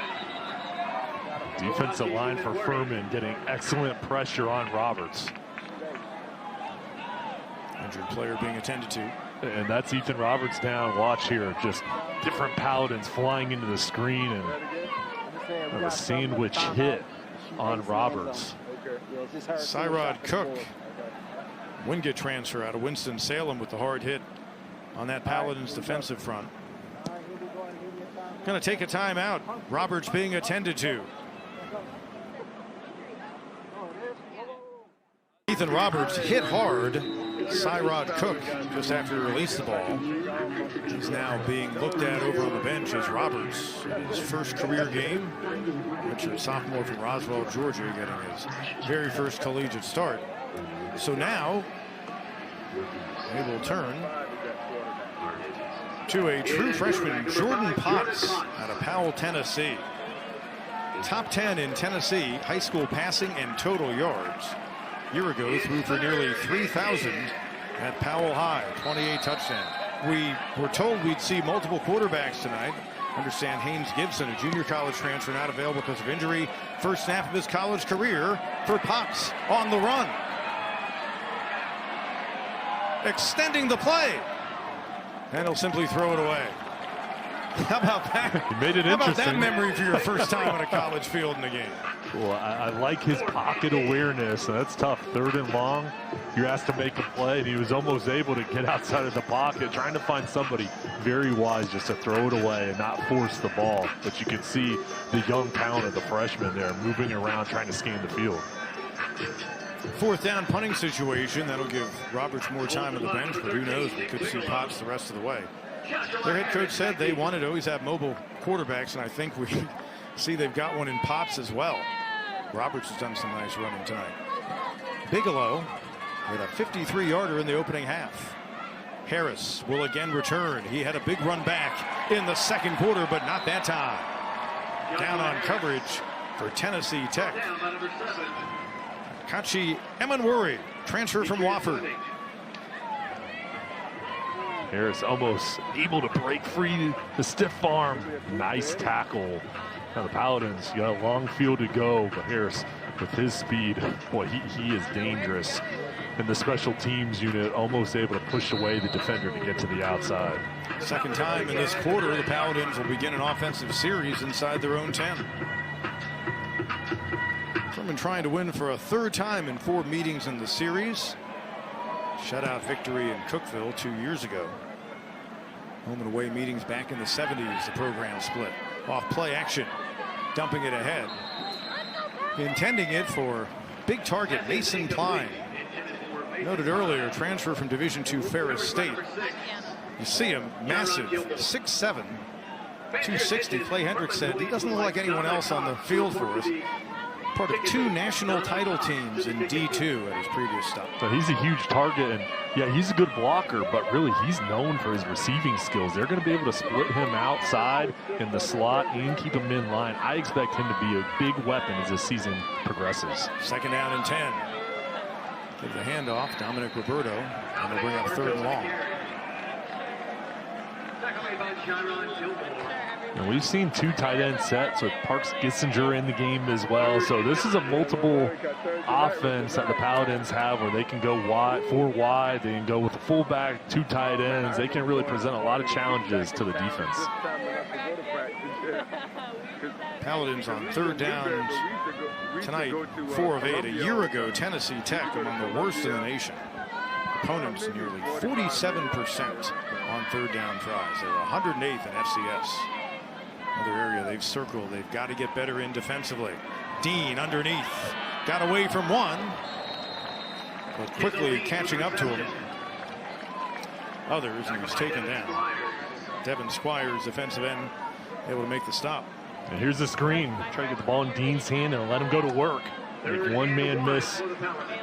Nice job hustling over to make the play to get off the field. Chess match continues. I look over the Tennessee Tech bench where Ethan Roberts, the quarterback who had gone the distance until the last snap for them. And looks like he has gotten up. We'll see if he returns to action. You know, I had buddies that played baseball. It seemed like Jackson on the return, caught from behind. Marcellus Jackson with the return. Good catch-up speed that time. Tackle made by Luke Shiflett. Luke Shiflett on special teams, a receiver for this Furman squad. Take a timeout here in Greenville. Paladins have a 21-10 lead on the Ingalls SoCon game of the week. Of the savings, a 21-10 Furman lead here in the third quarter, the 2023 season opener. Tennessee Tech about to go back in offense. We welcome the athletic director, Jason Donnelly of Furman, into the booth. Good to have you on board. Great to see you, Pete. Jay, thank you for having me, and it's an honor to be here, and thank you for being at Furman tonight. It's great to have a Thursday night game and to open up with a great crew. Fabulous atmosphere here, as always. You and your staff do a great job. Tennessee Tech back on the field offensively. Looks like they're going to stay with the freshman. Of course, a hard hit on Ethan Roberts. Now he's back in the game. Handing off. Carry left side. Those are some big yards. So this first snap of this series, as we kind of had the chess match so far, and a nifty little carry to the outside. Torrin Baker, first of the night. So start of another athletic year. And we noted it earlier, a great day already for Furman athletics as Tennessee Tech goes quick.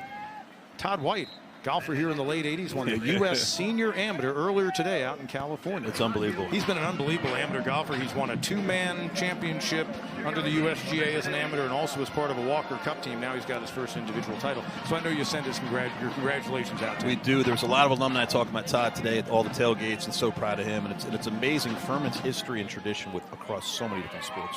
Men's golf, women's golf, football, basketball. There's so many great accomplishments, and it's one of the things I think makes Furman really special is this holistic atmosphere of success in the classroom, off the field. And I know we were talking about before the pregame here, all the energy. Our players and our staff certainly felt that we had the FU After Dark theme. Our whole student body came out in great energy for a night game, but a lot of things to celebrate as we start the year here at Furman. Jackson stopped about 4 yards shy, so another third down upcoming for Tennessee Tech. They're 7 of 12 on the night. Nice turnout on the home side. Beautiful atmosphere, and of course, night game tonight. Great to start on a Thursday night, being prime time, but Saturdays here, especially as you get deeper into the fall in Paris Mountain as the color change. I don't know if there's a better atmosphere for college football. Yeah, there's certainly not a more beautiful atmosphere than here at Furman's campus, but all of this is actually something that our students and our players wanted. We got some feedback on night games, and Furman hadn't done them for a long time. And meeting with our students, we said, what are the two things you want to have to be a part of the football experience? Was tailgating and night games. So we're doing this for our students, and our players love it. It's great to see them out representing the 50th anniversary with the chrome helmets, and really special starting off the game, honoring Coach Sheridan, so many football alumni back to be a part of that ceremony and honoring his legacy. But yeah, it's great to play at night. It's great to have this opportunity to be distributed, broadcast as we go, but it's been a fun night for everyone that's been here. We want to keep finishing strong. Obviously, the product on the field, want to be as crisp as we can. I've seen some nerves out there early in the game, but excited about this team and what we can be this season. Well, a special atmosphere, and last year so successful with the football program. High expectations going into this year. I know a lot of excitement in fall camp now. It's game week here. Good start to this ball game. What are your expectations for the football team this year? Yeah, believe it or not, this is actually what, talking to the coaching staff, they thought the guys might have a little bit of nerves coming out, playing against someone else, going through this practice. As a former coach, I'm aware the first game's not always going to be pretty, and it's actually not about being pretty. It's about executing, learning, having the experience of going through all the different things that go through. This is kind of exactly where I think we thought we'd be. I think the key here is that we finish the game strong in terms of where we are and where we're going. We don't want to look ahead, but you got to take care of business each game as we go. Being a preseason #1 in the Southern Conference, being a #6 nationally ranked program, you can't look at those rankings because they don't matter. It's got to be what you build on one week to the next. It was interesting to be out here today. The last time we competed on this field was our Elon win when we won in an FCS playoff game, and we went to a shootout down in Texas and lost in the next round. But we're very confident in this coaching staff. We're very confident in the depth of this team. And I think for them, honestly, one of the games you just need to go through the process of working through the kinks. You know, what do we look like? How do we go through this process? What do we learn? Watch the film. But we're excited about where we are and where we're going with this program. 1st and 10 from the 20. Huff empty backfield. In the flat, Harris trying to get him going tonight. And he gets out close to the 30-yard line. So, among other things, you got a real good basketball program here, as evidenced in March Madness. And you've been in the process of raising money for an overhaul of Timmons Arena, which is a little bit over 20 years old. We've got some visuals of that. We'll show them maybe after this next snap. But exciting things on the horizon from a physical standpoint. You've already, Shiflett makes the catch for the first down. You've already done some enhancements in there, but these are the plans you've got on your website of what the next big phase looks like in your arena. Yeah, we're really excited about this. I mean, anytime you have a football program of this caliber and a basketball program as successful as our program was, the work that Bob Ritchie and the team's done and the win over Virginia last year in the NCAA tournament, this is a vision that's coming to life. I know Pete and I have talked about this a number of times, but we're planning to finish our fundraising this year, and we will be playing one more year in Timmons Arena. And the following year, we'll have a renovation, and 2 years from now, we'll have a redone arena that'll fit the standard that Furman has. But you see the pictures on the screen, and it's beautiful. Great work by our architects, great work by our design team, but a great commitment from our donors to make this a reality. And once we get through this, you start focusing on other projects. You start thinking about what more could you do with your football program, what more could you do with your other sports. But those are some of the necessary things you need to do to sustain excellence at the highest possible level. After we saw the Huff scramble, here's Roberto. Another third down upcoming. When you and I spoke in a similar setting on a telecast in 2019, you talked about playing some games in downtown Greenville. You've done a number of those, and boy, the electricity we have seen in those events for both the men's games you play there and also the women's games. Yeah, we are blessed with the city of Greenville, and it is such an opportunity for us, for all of our sports, but particularly with basketball, the opportunity to play downtown. And the games that we've had down there, and particularly ones with Wofford, where they've been sold out in terms of our expectations, highest attendance that we've had. Great finishes at the buzzer. We've had several buzzer beaters and students storming the court is a part of our strategy as well. So as much as we make the investment on campus, we still intend to play downtown. And in fact, 2 seasons from now, we'll be playing the majority of our games downtown in Greenville. And we think that's really good for Furman. We think it's really good for our Greenville market in terms of the fan base and everything that's here. And it's a different level. It's FCS and it's mid-major, but we want to be the best in those spaces in terms of how we represent Furman and what we're doing in Greenville. And again, playing a bulk of games downtown because that's when the arena will be undergoing the change. Yeah. And the only thing we need help with is we can't get anybody to play us. And it's we would love to have some of these bigger programs come in, but based on the success of the basketball program, it's hard to get those games because teams don't want anything to do with the Paladins. They've knocked off some giants and beaten Louisville and beaten Villanova and having all these great wins, it scares other teams from coming around, and that's just a part of the process of building a program. Scramble for the ball, but they're going to say Jackson was down. Well, Jason, thank you so much for stopping by. I really wanted to talk to you tonight about the basketball plan. Jason Donnelly, athletic director at Furman, sitting on quite the program right now. We come back here in Greenville after this.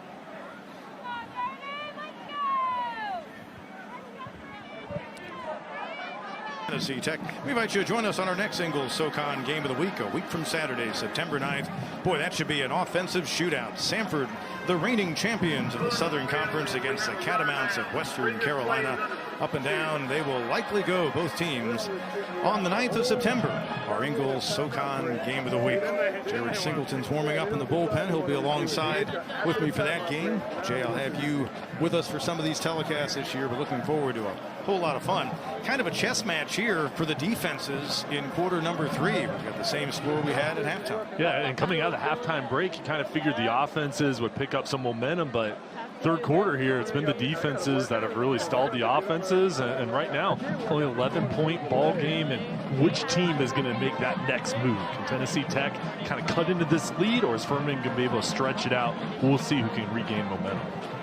Clay Hendricks, beginning year number 7 at the helm of his alma mater. A 10-win season last year, and even bigger expectations this year.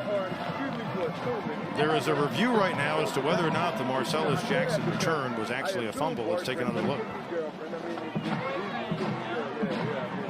As he is grabbed from behind. Hugh Ryan doing a great job on special teams. And then coming in to try to pick it up for Tennessee Tech was Cole Putnam. Was his knee down. And this ball just bouncing around on the ground. Nice job going after it. This ball's loose. Looks to me the knee's not down, and then now it's just a scramble for it. It would, again, let's see. It looks like they're reviewing whether Jackson had the knee make contact, or maybe even an elbow, before he lost possession. I think that they would say the knee was not yet down. Maybe his left I think knee. It's loose. Hendricks' career here at Furman as an offensive lineman under the late, great Dick Sheridan, who passed away this summer. We talked about it earlier in the telecast. They honored him before the game tonight with a moment of silence. He then followed Dick Sheridan to NC State. And then was an assistant here for many years, spent a decade out of the Air Force. And it looks like the Paladins will indeed come away with their 4th turnover of the night. The crown is on the head of Hugh Ryan. And Furman, once again, prime field position. Jerry Wellmaker with a faulty mic this evening. First and 10 and 12. Both penalties will be declined. The blind side block and the hold will be declined. First and 10, Furman. So there are also offsetting penalties on the play, or at least 2 penalties on the play, two penalties rather, that were both declined. Against Tennessee Tech, Furman will take the ball and they'll start inside the Golden Eagles red zone. Well, we just mentioned who's going to make that play, and now Furman setting themselves up with excellent field position to try to get into the end zone here. Good job by the special teams unit, making something happen and going for the ball. 4 turnovers on the night. So far, the first 3 have resulted in Furman points. Or at least 2 of the first 3, with the run back by Harris setting up one of the touchdowns. But again, when you have a big special teams play, it almost feels like a turnover for the other team. You have the pick 6 by Blackshear, you have interception. Xavier Stevens deep in Tech territory. And now the fumble. At the 12-yard line, 1st and 10. Over the middle. That's the play they ran with Ryan Miller repeatedly last season. Joshua Harris, the intended target. And that play was there with the play fake. I like the design with the running back coming in behind Huff, and then you do the play fake to Roberto, and then wide open over the top was Harris. Just couldn't connect there, but a good job bringing the linebackers up to create an opening.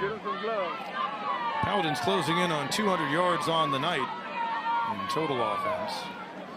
Kendall Dean's been the top target for them with 5 grabs. Harris just 1 catch so far. They're trying to get him his first score of the year. And penalty markers fly once more. That's a real nice.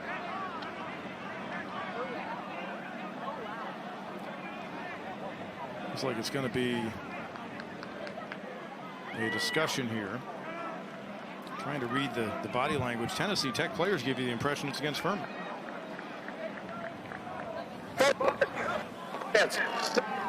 So an illegal procedure. Now 5 Paladins on each team. And Fred Norman, the 5 penalties rather on each team. Yeah, and Fred Norman, the big right tackle who went out with an injury, hasn't re-entered the ball game, standing over on the sideline without his helmet. It's a big loss over at the tackle position. 2nd down, 15. Designed run. Hit hard initially. Tyler Huff was the keeper. Huff. Brought down by number 19, Aaron Swafford. Aaron Swafford on the stop. He's been busy tonight for Tennessee Tech. Gain of 3 yards. It'll be 3rd and Gets 12. inside the 15 and brings up a 3rd down and 11.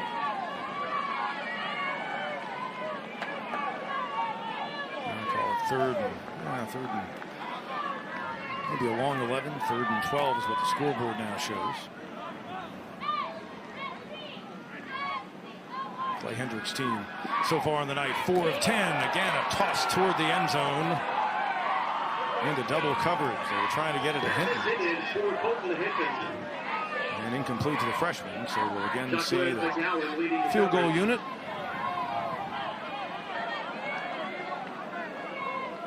That was nice coverage in the secondary. Not a lot of room to throw there. And Huff trying to thread the needle. 5 wide receivers set.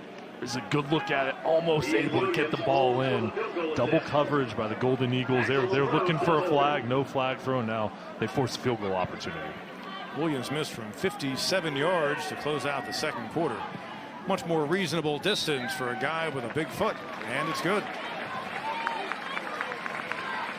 31-yarder. First points in the second half for either team, and the Paladins extend their lead to 14 with 3:55 to go in quarter number 3. As the Paladins opening here tonight at home, and they will remain in the Palmetto State for their next game. A trek down to the capital city. Shane Beamer and the South Carolina Gamecocks await. USC opens Saturday night in Charlotte against North Carolina, and then really one of the longest running rivalries in the Palmetto State. And then really out of the gate here, they're all important, but you got some tough customers. You go down and play Kennesaw State, they become a perennial playoff contender, and then a home game against a ball club that could make a run to the SoCon title to start Southern Conference play against Mercer in a few weeks. So you come out here the first 4 weeks of the season, you're going to be challenged. And this is a Furman team that's prepared for the challenge, but that's going to be a good test for them, knowing you're going against great opponents and a couple of those ball games on the road. Right after Mercer, a visit by one of their arch rivals, the Citadel. Maurice Drayton, the new head coach there, and then trips to Sanford and Western Carolina, 2 other teams that are certainly mentioned in the conversation when we're talking about contenders for a SoCon title this year. So really rugged opening several weeks for this Furman team. Williams just got the points. Short kick and the fair catch called for. After the fair catch, the Golden Eagles will And back to work go the Golden Eagles. So Roberts, initially it looked like they were going with Potts back to action, but Ethan Roberts shaken up a couple of series ago, but appears here to return to action. Tennessee Tech on the night, 230 total yards, 151 by air. Roberts' first ever college game, getting popped earlier this quarter. No, and showing toughness. Yeah, he had to go to the sideline, got the cobwebs out of his system, but now coming back in, and important for him to show his leadership ability, showing that toughness coming out here. He's thrown the ball 31 times. The coaching staff has trusted him in the passing game. Cyrod Cook made the first hit, but Bryce Stanfield coming in from his right might have delivered the pop that knocked him out. Looked like it was going to be a wide receiver pass. Instead, simply throwing it away is Pegues. That pass intended for 88. The defense wasn't fooled. Hunter Barnhart incomplete. They stayed at home here, and this is going to be a trick play out to Pegues. As Roberts kind of inches towards the line of scrimmage, and this is a pass, and the Paladins staying at home, nowhere to go, and you just throw it away. Really nice job. I believe that was Dan Skiana who read it well for Furman. You know, the only touchdown of the night for Tennessee Tech was caught by Willie Miller, the one-handed grab, but he was shaken up. The play hasn't returned. He's a former quarterback. They probably have it in the playbook with him to run that, but looks like he's not going to return. That's why they went to Pegues. Dangerous pass that time, but a good job with the defender closing. Justin Pegues on the reception, quickly wrapping up Luke Clark. No, that's a great point with Miller out. He would be the guy to throw that ball, but Pegues here, he's had an impact in the passing game tonight. He's a running back, but they've been able to split him out. And that's a tough catch to make, and you know you've got a linebacker barreling down on you. You can still hold on and focus. And now it's manageable on 3rd and 3. 7 yards on the play. 5th catch of the night. Justin Pegues out of Birmingham's Thompson High School. Coming up on 3 to go here in the 3rd quarter. Quick pitch. Looking for room this time, Pegues. Nothing doing. 4th down upcoming. Once again, Gilby and the Paladins defense stretching out that play. Furman is physical on all 3 levels of their defense. Front 4 physical, linebackers. They've been all over the field, but that was the secondary out in the alley and run support, coming up, getting penetration to force a 4th down. And they're going to go for it inside their own 35. They're down by 2 touchdowns. You still have 2.5 to go. Told you last season they weren't hesitant. They were 18 of 29 on 4th down tries. Underneath, they shovel to the tight end. And he stopped shy. A year ago, Furman's defense allowed just 14 successful conversions in 32 4th down tries against them.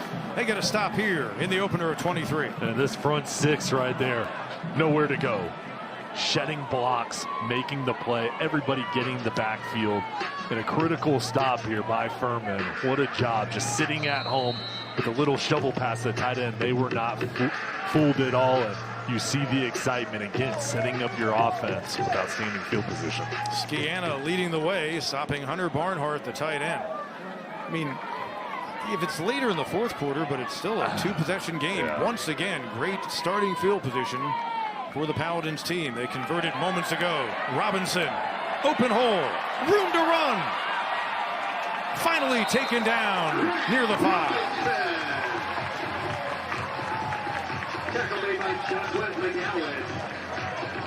Well, Robinson here, sudden change, get the ball back, and good energy. Nice hole, outstanding job from the offensive line. Then you make a man miss, and then here you finish off the run with the stiff arm falling forward. Player down for Tennessee Tech. You see on the far sideline between the 10 and the 15. Grant Robinson had just 3 touches prior to that carry. Paladins get ready for a 1st and goal. Oh, we got to play it down on the That time he chugged for 27 yards. It's another timeout on the field. And they'll attend to the injured Golden Eagle. Jacquez McGowan, one of their top returning linebackers. Wes McGowan up to his feet. You see him walking off your screen. Number 47, Jacquez McGowan, shaking up on the play. As McGowan coming in to make the play and just kind of falls, it's like on his shoulder there as he's making the tackle. So Robinson, one of the big plays on the night for the Paladins. Boy, I got the heavy package in there. First and goal at the 7-yard line. Furman very good in the red zone tonight, as they were a year ago. 3 for 3 in the red zone this evening. Might have been some movement on that offensive front. Blake Hundley, the right tackle. Jay, as you pointed out, Fred Norman, the starter there, has not returned since being shaken up earlier. The right side just moved early. Tennessee Tech was selling it as well, pointing over, wanting the flag. Angel Garcia, outside linebacker, able to induce some movement. Ball is fumbled. Golden Eagles come up with it. How do you like that? In a game with significant turnovers by Tennessee Tech, they come up with their 2nd of the night. And here it is. I mean, this is a tough situation for Tennessee Tech. You got your opponent in the red zone. We've got to make a play. That's exactly what they do. You strip the ball, get it on the ground, and then get the ball back to your offense. Good job there. Bending a little bit, but making a play. And a lot of turnovers tonight. I know that's going to be a focus area for both coaching staffs. Tim Koutros, who had the interception off the deflection earlier, that time forced the fumble. Big debut game for him, the Liberty transfer in that secondary for Tennessee Tech. So they get it back. Still in a 2-possession game, just over a minute and a half to go in quarter number 3. That could be another significant moment in this contest. Golden Eagles hanging around against the number 6 team in the country in the FCS preseason rankings. Under center this time for Roberts. I don't know if we've seen him do that tonight. Man on the move, Fleming. We told you about his big playability, and he's out close to the 30-yard line. Now they've got to get him the ball more here to close out the ball game. He's your best wide receiver. Furman has done an outstanding job of limiting his touches, but you've got to manufacture looks for Fleming. Try to get him more involved. That's a good job there on 1st down. With a big debut season, he was the 2019 Ohio Valley Conference Freshman of the Year. Demetrius Fleming, now a grad student. Grew up not far from here in Elberton, Georgia. Went to Elbert County High School, a little bit south of here, right across the state line. 1st and 10, play action. Connecting. Once again, Brad Clark on the receiving end. Another 1st down. This time out across the 45. Play action pass here with the zone read. You hold the ball in Knight's lap and then pull it back. Throw it over the top with those linebackers coming up and run support. It opens up the middle of the field. Off the pitch, Knight looking to turn the corner. Oh, he delivers the blow. Over on the sideline. Marcus Knight sending a message. Just the power, the way he finishes off runs, and his motivation with the injury, not being able to play at full strength the past couple of years. Look at that. That's just lowering your shoulder, looking for contact. Ivan Yates maybe feeling that in the morning. Defensive back for the Paladins. Once again, short side of the field. Another pitch on 2nd down. Bring up 3rd down. Marcus Knight, the Montana transfer. Another one of the Golden Eagles, who's seen a lot of action tonight, making his debut in a Tennessee Tech uniform. At the end of the third quarter, And that'll be the final play of our third quarter. Furman Paladins have a 24-10 lead on their home field as we head to the fourth. Last year, 29 turnovers they created.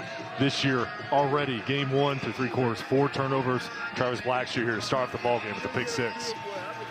4 turnovers tonight. Blackshear with his 3rd career pick 6.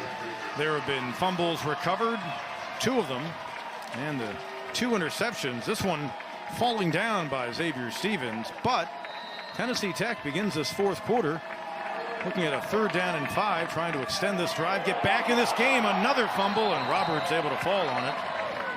And a team that went for it on 4th down with about 2.5 to play in the third quarter inside of its own territory. Let's see what Dwayne Alexander elects to do now. I love how this defensive line comes off the ball, just flying. As soon as that ball snapped, all 4 guys slanting up there, nowhere to go. And that's what created this ball on the ground. They could feel the pressure coming up, and Roberts just had to jump on it. On the block, Nick Bigelow. So they will go for it. They went for it the last time. They'll go ahead and put their punter, Nick Bigelow, out there. And go for the field position in this case. Taking a Tennessee Tech bounce. It'll be down at the 6. Nice job by Bigelow. 14 inside the 20-yard line a year ago. This is first here in 2023, and it comes at a good time here early in the fourth quarter. Figure you can keep the Paladins pushed back, get the ball back to your offense with good field position, and make this thing a little bit more interesting. Yeah, that's the hope for the Golden Eagles is, all right, Furman's going to have to go the length of the field to try to get more points. And if I'm in the Furman huddle right now, I'm saying, all right, guys, fourth quarter, this is our time. We've got a 14-point lead, but let's go ahead and win this game. Let's get a long drive, go the length of the field, score a touchdown, and really set down our imprint on this game. Huff, the handoff. Dominic Roberto back out there. Remember, the Paladins looked like they were going to add to their lead after Robinson went for nearly 30 yards with a fumble moments later.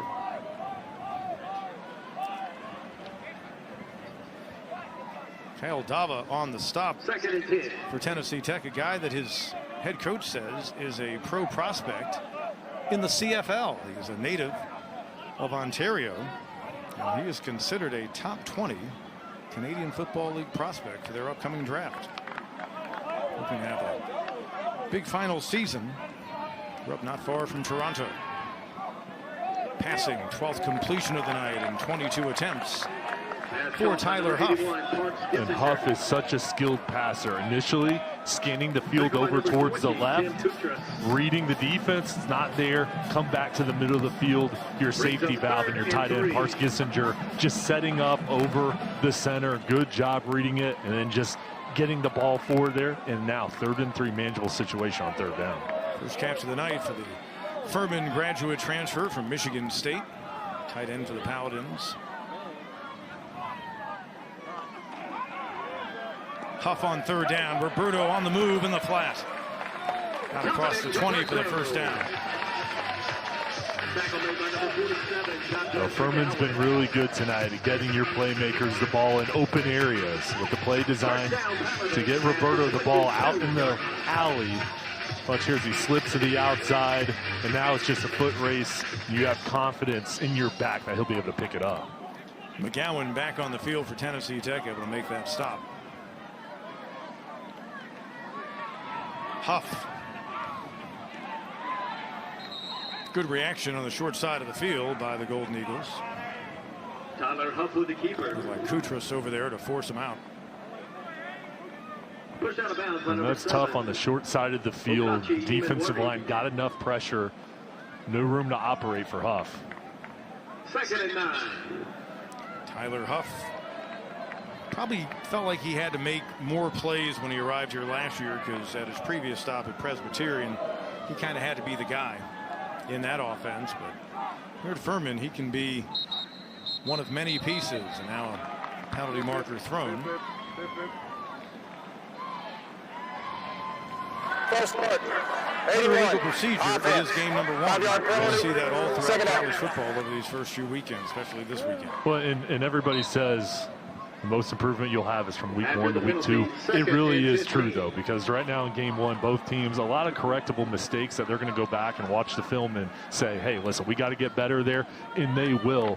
But for each team, you just want to play the best possible, cleanest game you can tonight. Too many turnovers and too many penalties. 2nd down and 14 this time. Back inside their own 20. Huff. And it'll bring up 3rd down. Try to get it to Robinson. And Rickert. Called his name a few times tonight. He's had a huge impact coming off the injury last year. Now healthy, coming off the edge, getting his arms up. That's the 2nd ball he's batted down. Injured in their game against UT Martin. State games on the year. You see him over on the left side of your screen. Daniel Rickert, redshirt sophomore out of Nolensville, Tennessee. Big return to their defensive front. Another 3rd down for Huff and the Paladins. Here comes pressure. Being chased. Leaps a defender. That got him the 1st down. Picks up the 1st down. Boy, nice job by Huff. Closing fast for Tennessee Tech. Aaron Swafford. And this is magic. I mean, this is something you can't teach. You can't coach this. And Huff has it. That it factor, the ability to make plays when nothing's there, and the recognition, hey, I'm not going to throw it. I'm going to go get it with my legs. Once again, he has one batted down at the line of scrimmage.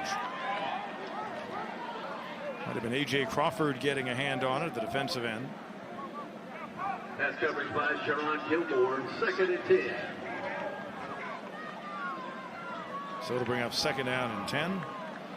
And Huff's picked up 45 yards tonight, some big carries, 9 rushes on the night. And some of those have been when the play's broken down, and some have been quarterback designed runs. But I like how they've used him in the running game. Every time he ran last year, he got 6.6 yards on average.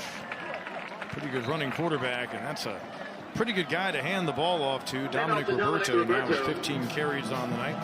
Closing in on 50 yards. They've been hard yards for the senior out of Fayetteville, North Carolina. 3rd and 4 from Punched into the end zone in the opening half of play. Well, important 3rd down here coming up for both teams.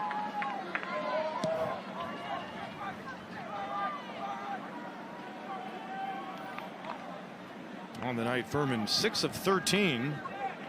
A year ago, the Paladins were 44%. That was 3rd best in the league. Huff. Going deep.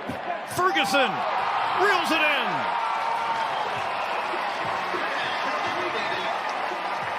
How about Ben Ferguson? 2 defenders on either side. No trouble at all. I love the play call. 3rd and 3. You figure they're going to go short. No, they're going to take a shot down the field. Justin Roper, trusting his star quarterback, reading the defense, takes the hit, and then you throw a strike. Great job from Ferguson, focusing on the ball with the defender draped all over him. Makes a huge play.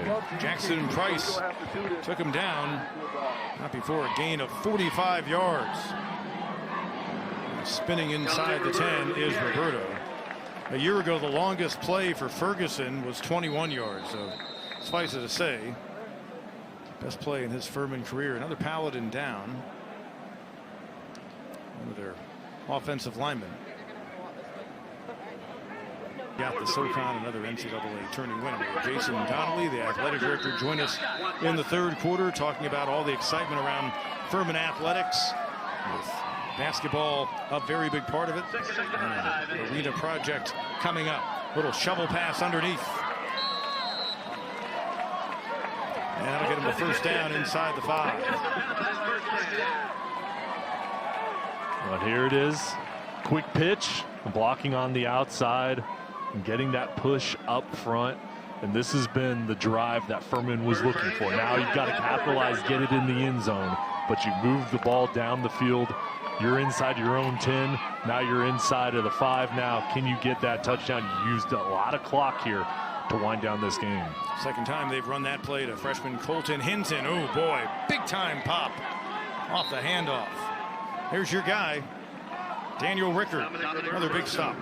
There's 2 great defensive ends on this defense, and Hudson Tucker and Daniel Rickert just continue to make plays. Inside move to get inside of the tight end to make the play.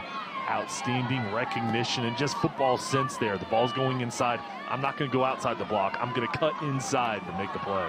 Rarely does Dominic Roberto not move forward when he touches the football. One of the few times he gets stood up. Now 2nd and goal at the 6. See some shuffling along the defensive front. Fake the handoff. Huff scrambles. Pressure comes. Rickard again. Boy, he's turning this into his series. Had a couple of sacks last year. He's already been active on numerous occasions in the backfield tonight. All over the field. There's a play fake, and Huff looking to go to the outside, but just the pressure relentless. Nowhere to go with the ball. Good job by Cole Putnam to force the action initially on Huff. For Tennessee Tech, red zone defense, they were 7th in their conference a year ago. Trying to hold strong here. Keep the Paladins out of the end zone. 3rd and goal. Roberto looking for room. Has a pathway to the end zone. Touchdown. 2nd of the night for the senior. And Roberto was hungry for the touchdown. This is a run where you could just tell as soon as he gets the ball, he's not going to be denied. The offensive line setting the edge, getting the push up front. Once Roberto gets to the 2nd level, game's over. He's going to fall forward, easily gets in the end zone, and that touchdown was huge to capitalize and stretch out this lead. A 45-yard connection from Huff to Ferguson set it up. Extra point is good. 31-10, Furman leads. 7:34 to go, 4th quarter. Paladins on their way to another opening win. Dominic Roberto back on his way to the end zone on the Ingles SoCon Game of the Week. 1-10. Dominic Roberto, a couple of touchdowns. Looking for a big senior campaign. He was a huge part of the story in a playoff run a year ago. Paladins winning 10 games. Big reason why they carry the momentum into this season is that big senior from Fayetteville, North Carolina. Another kickoff for Ian Williams. Furman looking to go 3-1 all time against Tennessee Tech. Return out across the 25 and close to the 30-yard line by Torrin Baker. And now a little shoving after the fact. So the Paladins, who had an opportunity and were denied in the red zone late in the 3rd quarter, able to put together a very impressive scoring drive to add to this lead, covering 94 yards. And of course, the big connection, the 45-yard pass from Tyler Huff to the sophomore Ben Ferguson. Did a nice job with the defender closing, and then capped off by Roberto's touchdown. Yeah, that's about as good as it gets. 14 plays, methodical. You use a lot of clock. And I know the coaching staff, Pete, is going to be very pleased with their response. After you're in the red zone, you have the turnover, how are you going to come back from that? Next drive, you capitalize and you make it happen with a touchdown. Roberts, quarterback draw. Paladins again, closing it down. Boy, Nick Dan Sciana, rather, is off to a really nice start in his season tonight. Yeah, and he's coming off the edge here, just with the pressure. There he is making another play, and this is where you want your defense to really flex their muscles and close out the game. 2nd and long, Roberts looking for Fleming, and the penalty marker coming in. A little bit too much contact. Michael Robinson, cornerback for the Paladins, on the coverage, and Fleming looking like he's got to walk it off a little bit. Robinson man coverage just a little bit early. That ball high. Got the shoulder of Fleming. And you can see why he was a little bit gimpy as his leg. Pass interference. Number 14. First down.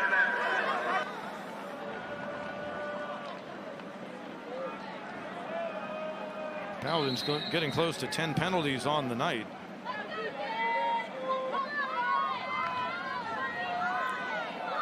Eighth in the game on Furman. Other pass toward the sideline.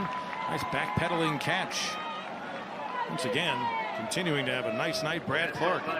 Clark's been a big part of this game plan. How about the throw from Roberts? He's had a couple where he's been so accurate. He's shown arm strength, and that's tough with the coverage being right there, but it's just great ball placement. Dangerous right there. Going back Deflected by Whitlock, but it falls incomplete.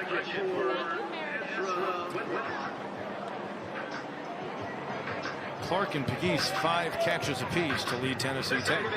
Brings up second down and 10. If nothing else, that stops the clock. 6:44 to go.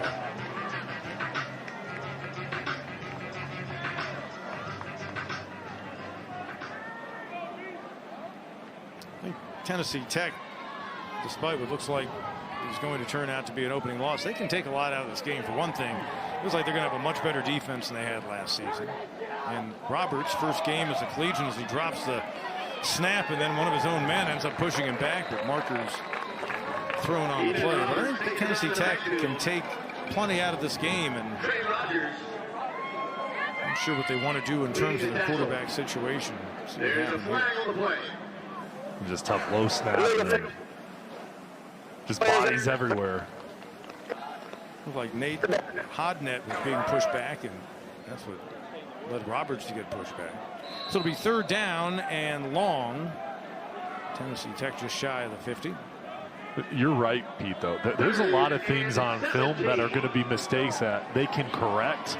Number one's the turnovers, but there's guys that have stepped up, some veterans that have tonight, and also some younger players giving an opportunity, and they've been making it happen. Clark, 6th catch of the night. Figure they'll go for it now on 4th down. We've been working on Clark. Robinson on this series, the cornerback for Furman. Clark getting a breather on the sidelines. 4th down and 3. 1 for 2 tonight on 4th downs, Tennessee Tech. Roberts intercepted. 5th turnover of the game. And room to run. And what do you know? Big night continues. Dan Skiana. Another pick 6 for the Paladins, their 2nd of the game.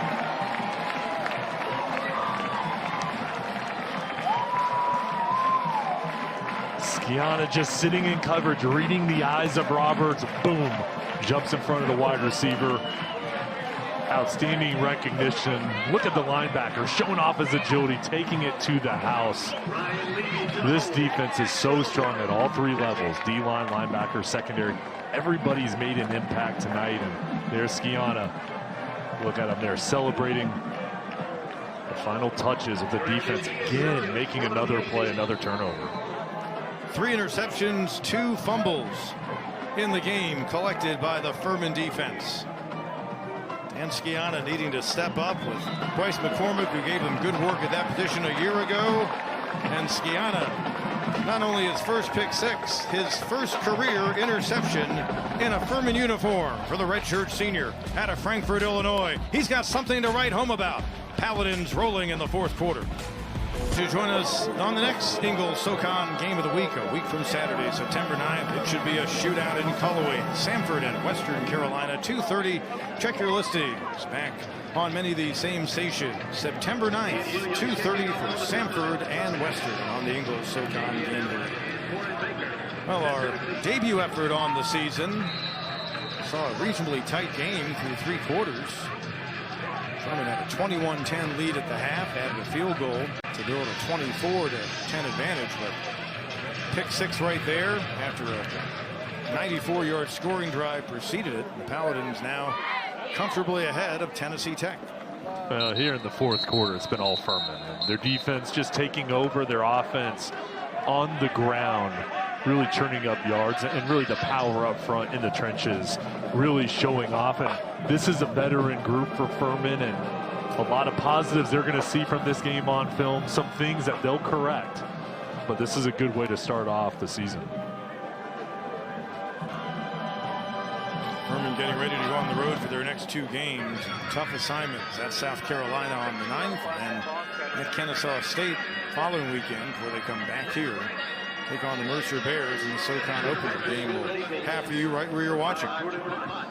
Jordan Potts, remember earlier when Roberts was shaken up, true freshman QB got a snap. Knight trying to escape, and he'll be stopped for lost yards.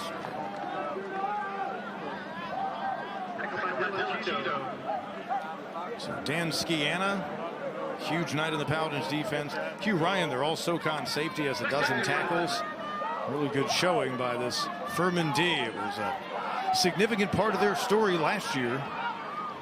On the run, Potts, and his first attempt as a collegian picked off for a 6th turnover and 4th interception on the night.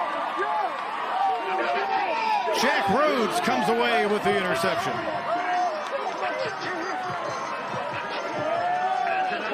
Junior out of Alpharetta, Georgia. Everybody making plays, and this is a defense that's very deep. Dwayne Vaughn's been rolling the 1s and 2s all night. Jack Rhodes coming through here, staying in coverage. Watch 15, just follow the eyes, jumping in front of the wide receiver to make the play. And this secondary, they've just been in the right position all night, and then when the ball's in the air, they're going and attacking it. Once again, good field position for the Furman team.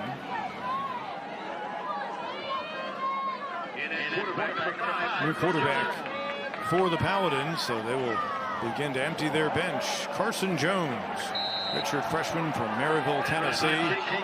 Saw some pushing and shoving after a play a little bit ago.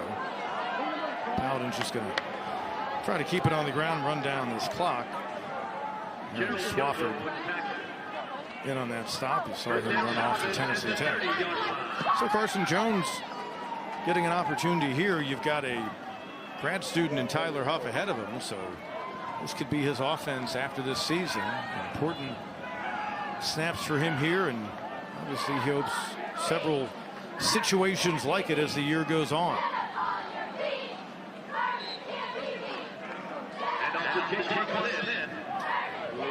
Into the game in the backfield, Jaquan Smith, his first carry.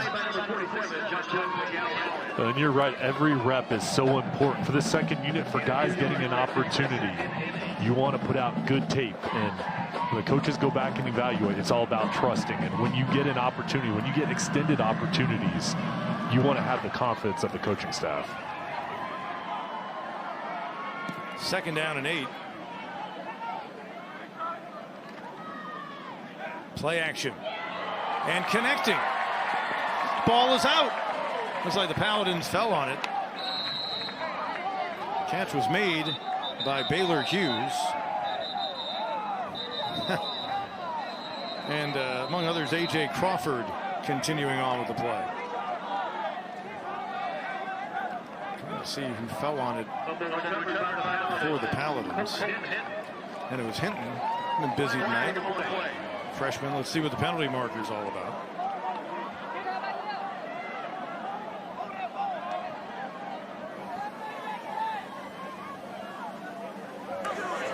On the field, fumble by the offense.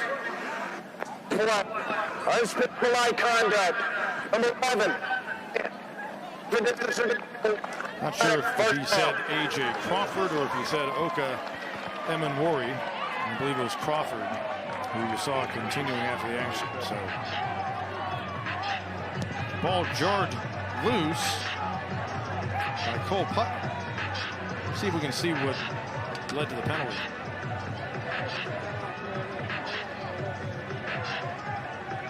I have no idea. It just looked like a wrestling match down there. Paladins in a familiar position. 1st and goal. This time it's Jones at the command of the offense. Smith grabbed and thrown to the turf.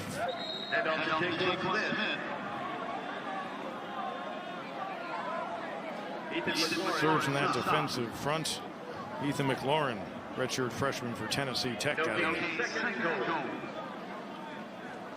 Winding down to the 3-minute mark of this 4th quarter. Final score is going to look a little bit more lopsided than this game frankly was. It was a 2-possession game good ways into the 2nd half. Tennessee Tech got the ball back, trailing by just 14 points and in decent field position. Smith, powerful.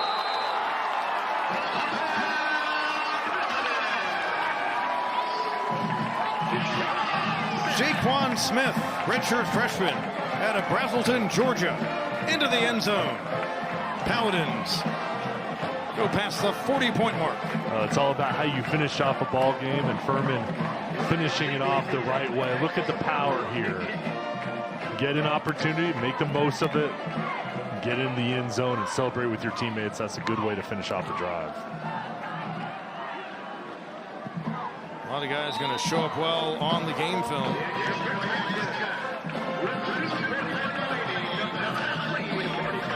Smith's touchdown makes it a 45-10 game. A lot of fun on the opening night of the season for the Furman Paladins on the Ingles SoCon Game of the Week. A guy who is in the middle of the action often for the Furman Paladins, Dominic Roberto. Good night for him. 18 carries, 59 yards. A lot of grinding between the tackles, but 2 big touchdowns. He had 11 a season ago, so he's already ahead of that pace. And Dominic Roberto came back for another year in a Furman uniform out of Fayetteville, North Carolina. One of the many Paladins having a big night. He's our Pepsi player of the game. He's impressed me in those physical, tough yards, especially in the red zone. Getting those 2 touchdowns really gave his team a lot of momentum. Another kickoff for the Paladins. Another out of the end zone off the foot of Williams. Furman, for a 5th straight year, will start the season 1-0. Tennessee Tech, they've got a long road trip coming up next weekend. They go out to Albuquerque, take on New Mexico. The Eagles part of that new football conference this year. The remaining Ohio Valley Conference schools and the Big South Conference schools got together so they could have an automatic bid. By the way, we talked about the big building project Furman has upcoming for Timmons Arena. They've also got a big stadium project over the next few years in Cookeville, and it's really going to take their stadium based on the architectural renderings they put out. They're going to have a really nice football facility when they get done with that. So a lot of excitement for their program as well. Yeah, and that excitement is really important for recruiting and for the fan base, and so those future plans will come together here, and really nice facilities in the works. Sophia, who was down here earlier, she just eats like anything she wants. I'm like, how are you still also still part of something in the state of Tennessee I've always thought was pretty cool. It used to include 4 schools, now just 3. It's called the Sergeant York Cup in honor of the World War I hero who's from Tennessee. Tennessee Tech, Tennessee State, and UT Martin, winner of their series, gets the cup. Potts out of bounds. Austin P was with them in the Ohio Valley Conference, but they've now left. And so down to 3 schools playing for the Sergeant York Cup. That's pretty neat. The 3 Ohio Valley Conference schools in the state of Tennessee now Big South OVC Football Association. So that's another trophy they're playing for as their year unfolds against their arch rival in Nashville, Tennessee State, and UT Martin out in the northwestern part of the state. 3rd down upcoming, and then we've got a timeout on the field. 1:51 to go. Furman will take a lot of good things out of the film.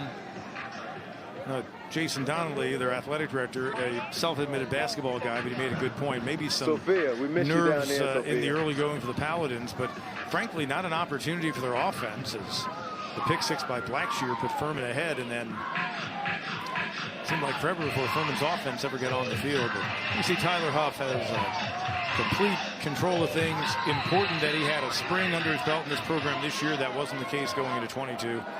Had that good season last year, and they've got a lot of good things going on both sides of the ball, but they should be even more effective offensively to go with that really good defense. Nice grab and a little down and out. Western Carolina transfer Raekwon Heath. We saw him make a grab earlier in the game. For Furman, Pete, defense wins championships, and this is an elite defense, and the offense really didn't have many opportunities because of the pick 6s, especially at the beginning of the ball game.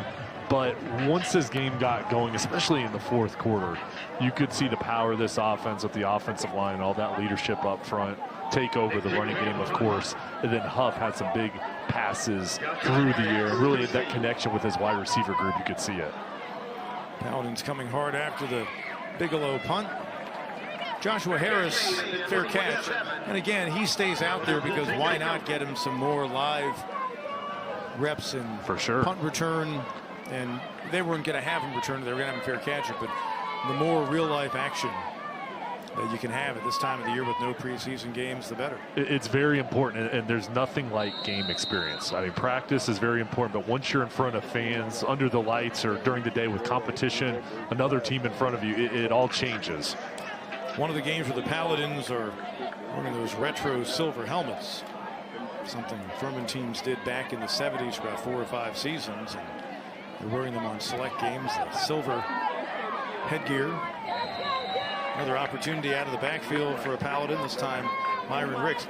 And that now very symbolic Diamond F that was brought here when Art Baker and Dick Sheridan arrived in 1973. That's celebrating 50 years of that very signature logo. And, you know, it's really funny, Jay, that it stayed with this program here at Furman forever. A few years ago, they kind of modified the F. They made it a little thicker, but a lot of guys who played football here went on to high school coaching, and you look around, and if you see a high school with the diamond, whatever their logo or their letter is inside of the diamond, chances are they've got a coach who played in this Furman program. And it's a really neat tradition that began here back in 1973.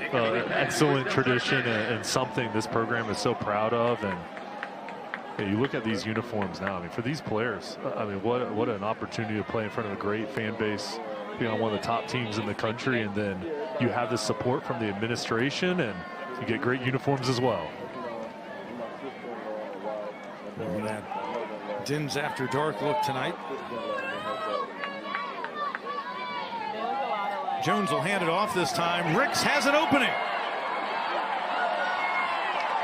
All the way inside the Tech 30-yard line. What a nice carry that was. There's a redshirt sophomore getting an opportunity.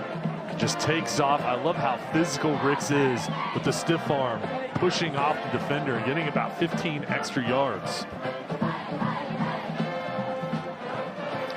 So the Hicks carry covering 39 yards. Ion Hicks, a guy who wants to make some noise in this program. Victory formation under a minute to go. Need one more snap, and the Paladins will put away a 3rd win in 4 meetings against Tennessee Tech. Good non-conference series. Only about a 4 to 5 hour drive from Cookeville to here, and teams had met, we told you, back in the 70s, and then renewed the series in 2021. But a good job by Hicks here late in the game. Clay Hendricks will notice that effort out of the backfield, and get the head coaches each guiding his alma mater. And this opening game of 2023 goes to the Furman Paladins, 45-10, your final score. A lot of respect between these two, and yeah, they've been friends for a long time. They each talked about how they've known each other for a good time. And respect between each fan base and the players. For opening week, I think a lot of positives each team will take away, but the main takeaway is a win for Furman. There's going to be some mistakes they'll see on film, some opportunities to improve in week 2. A lot of positives. You get the turnovers on the defensive side, ball hawking, 2 pick sixes, and then the offense and the running game and the passing game making plays.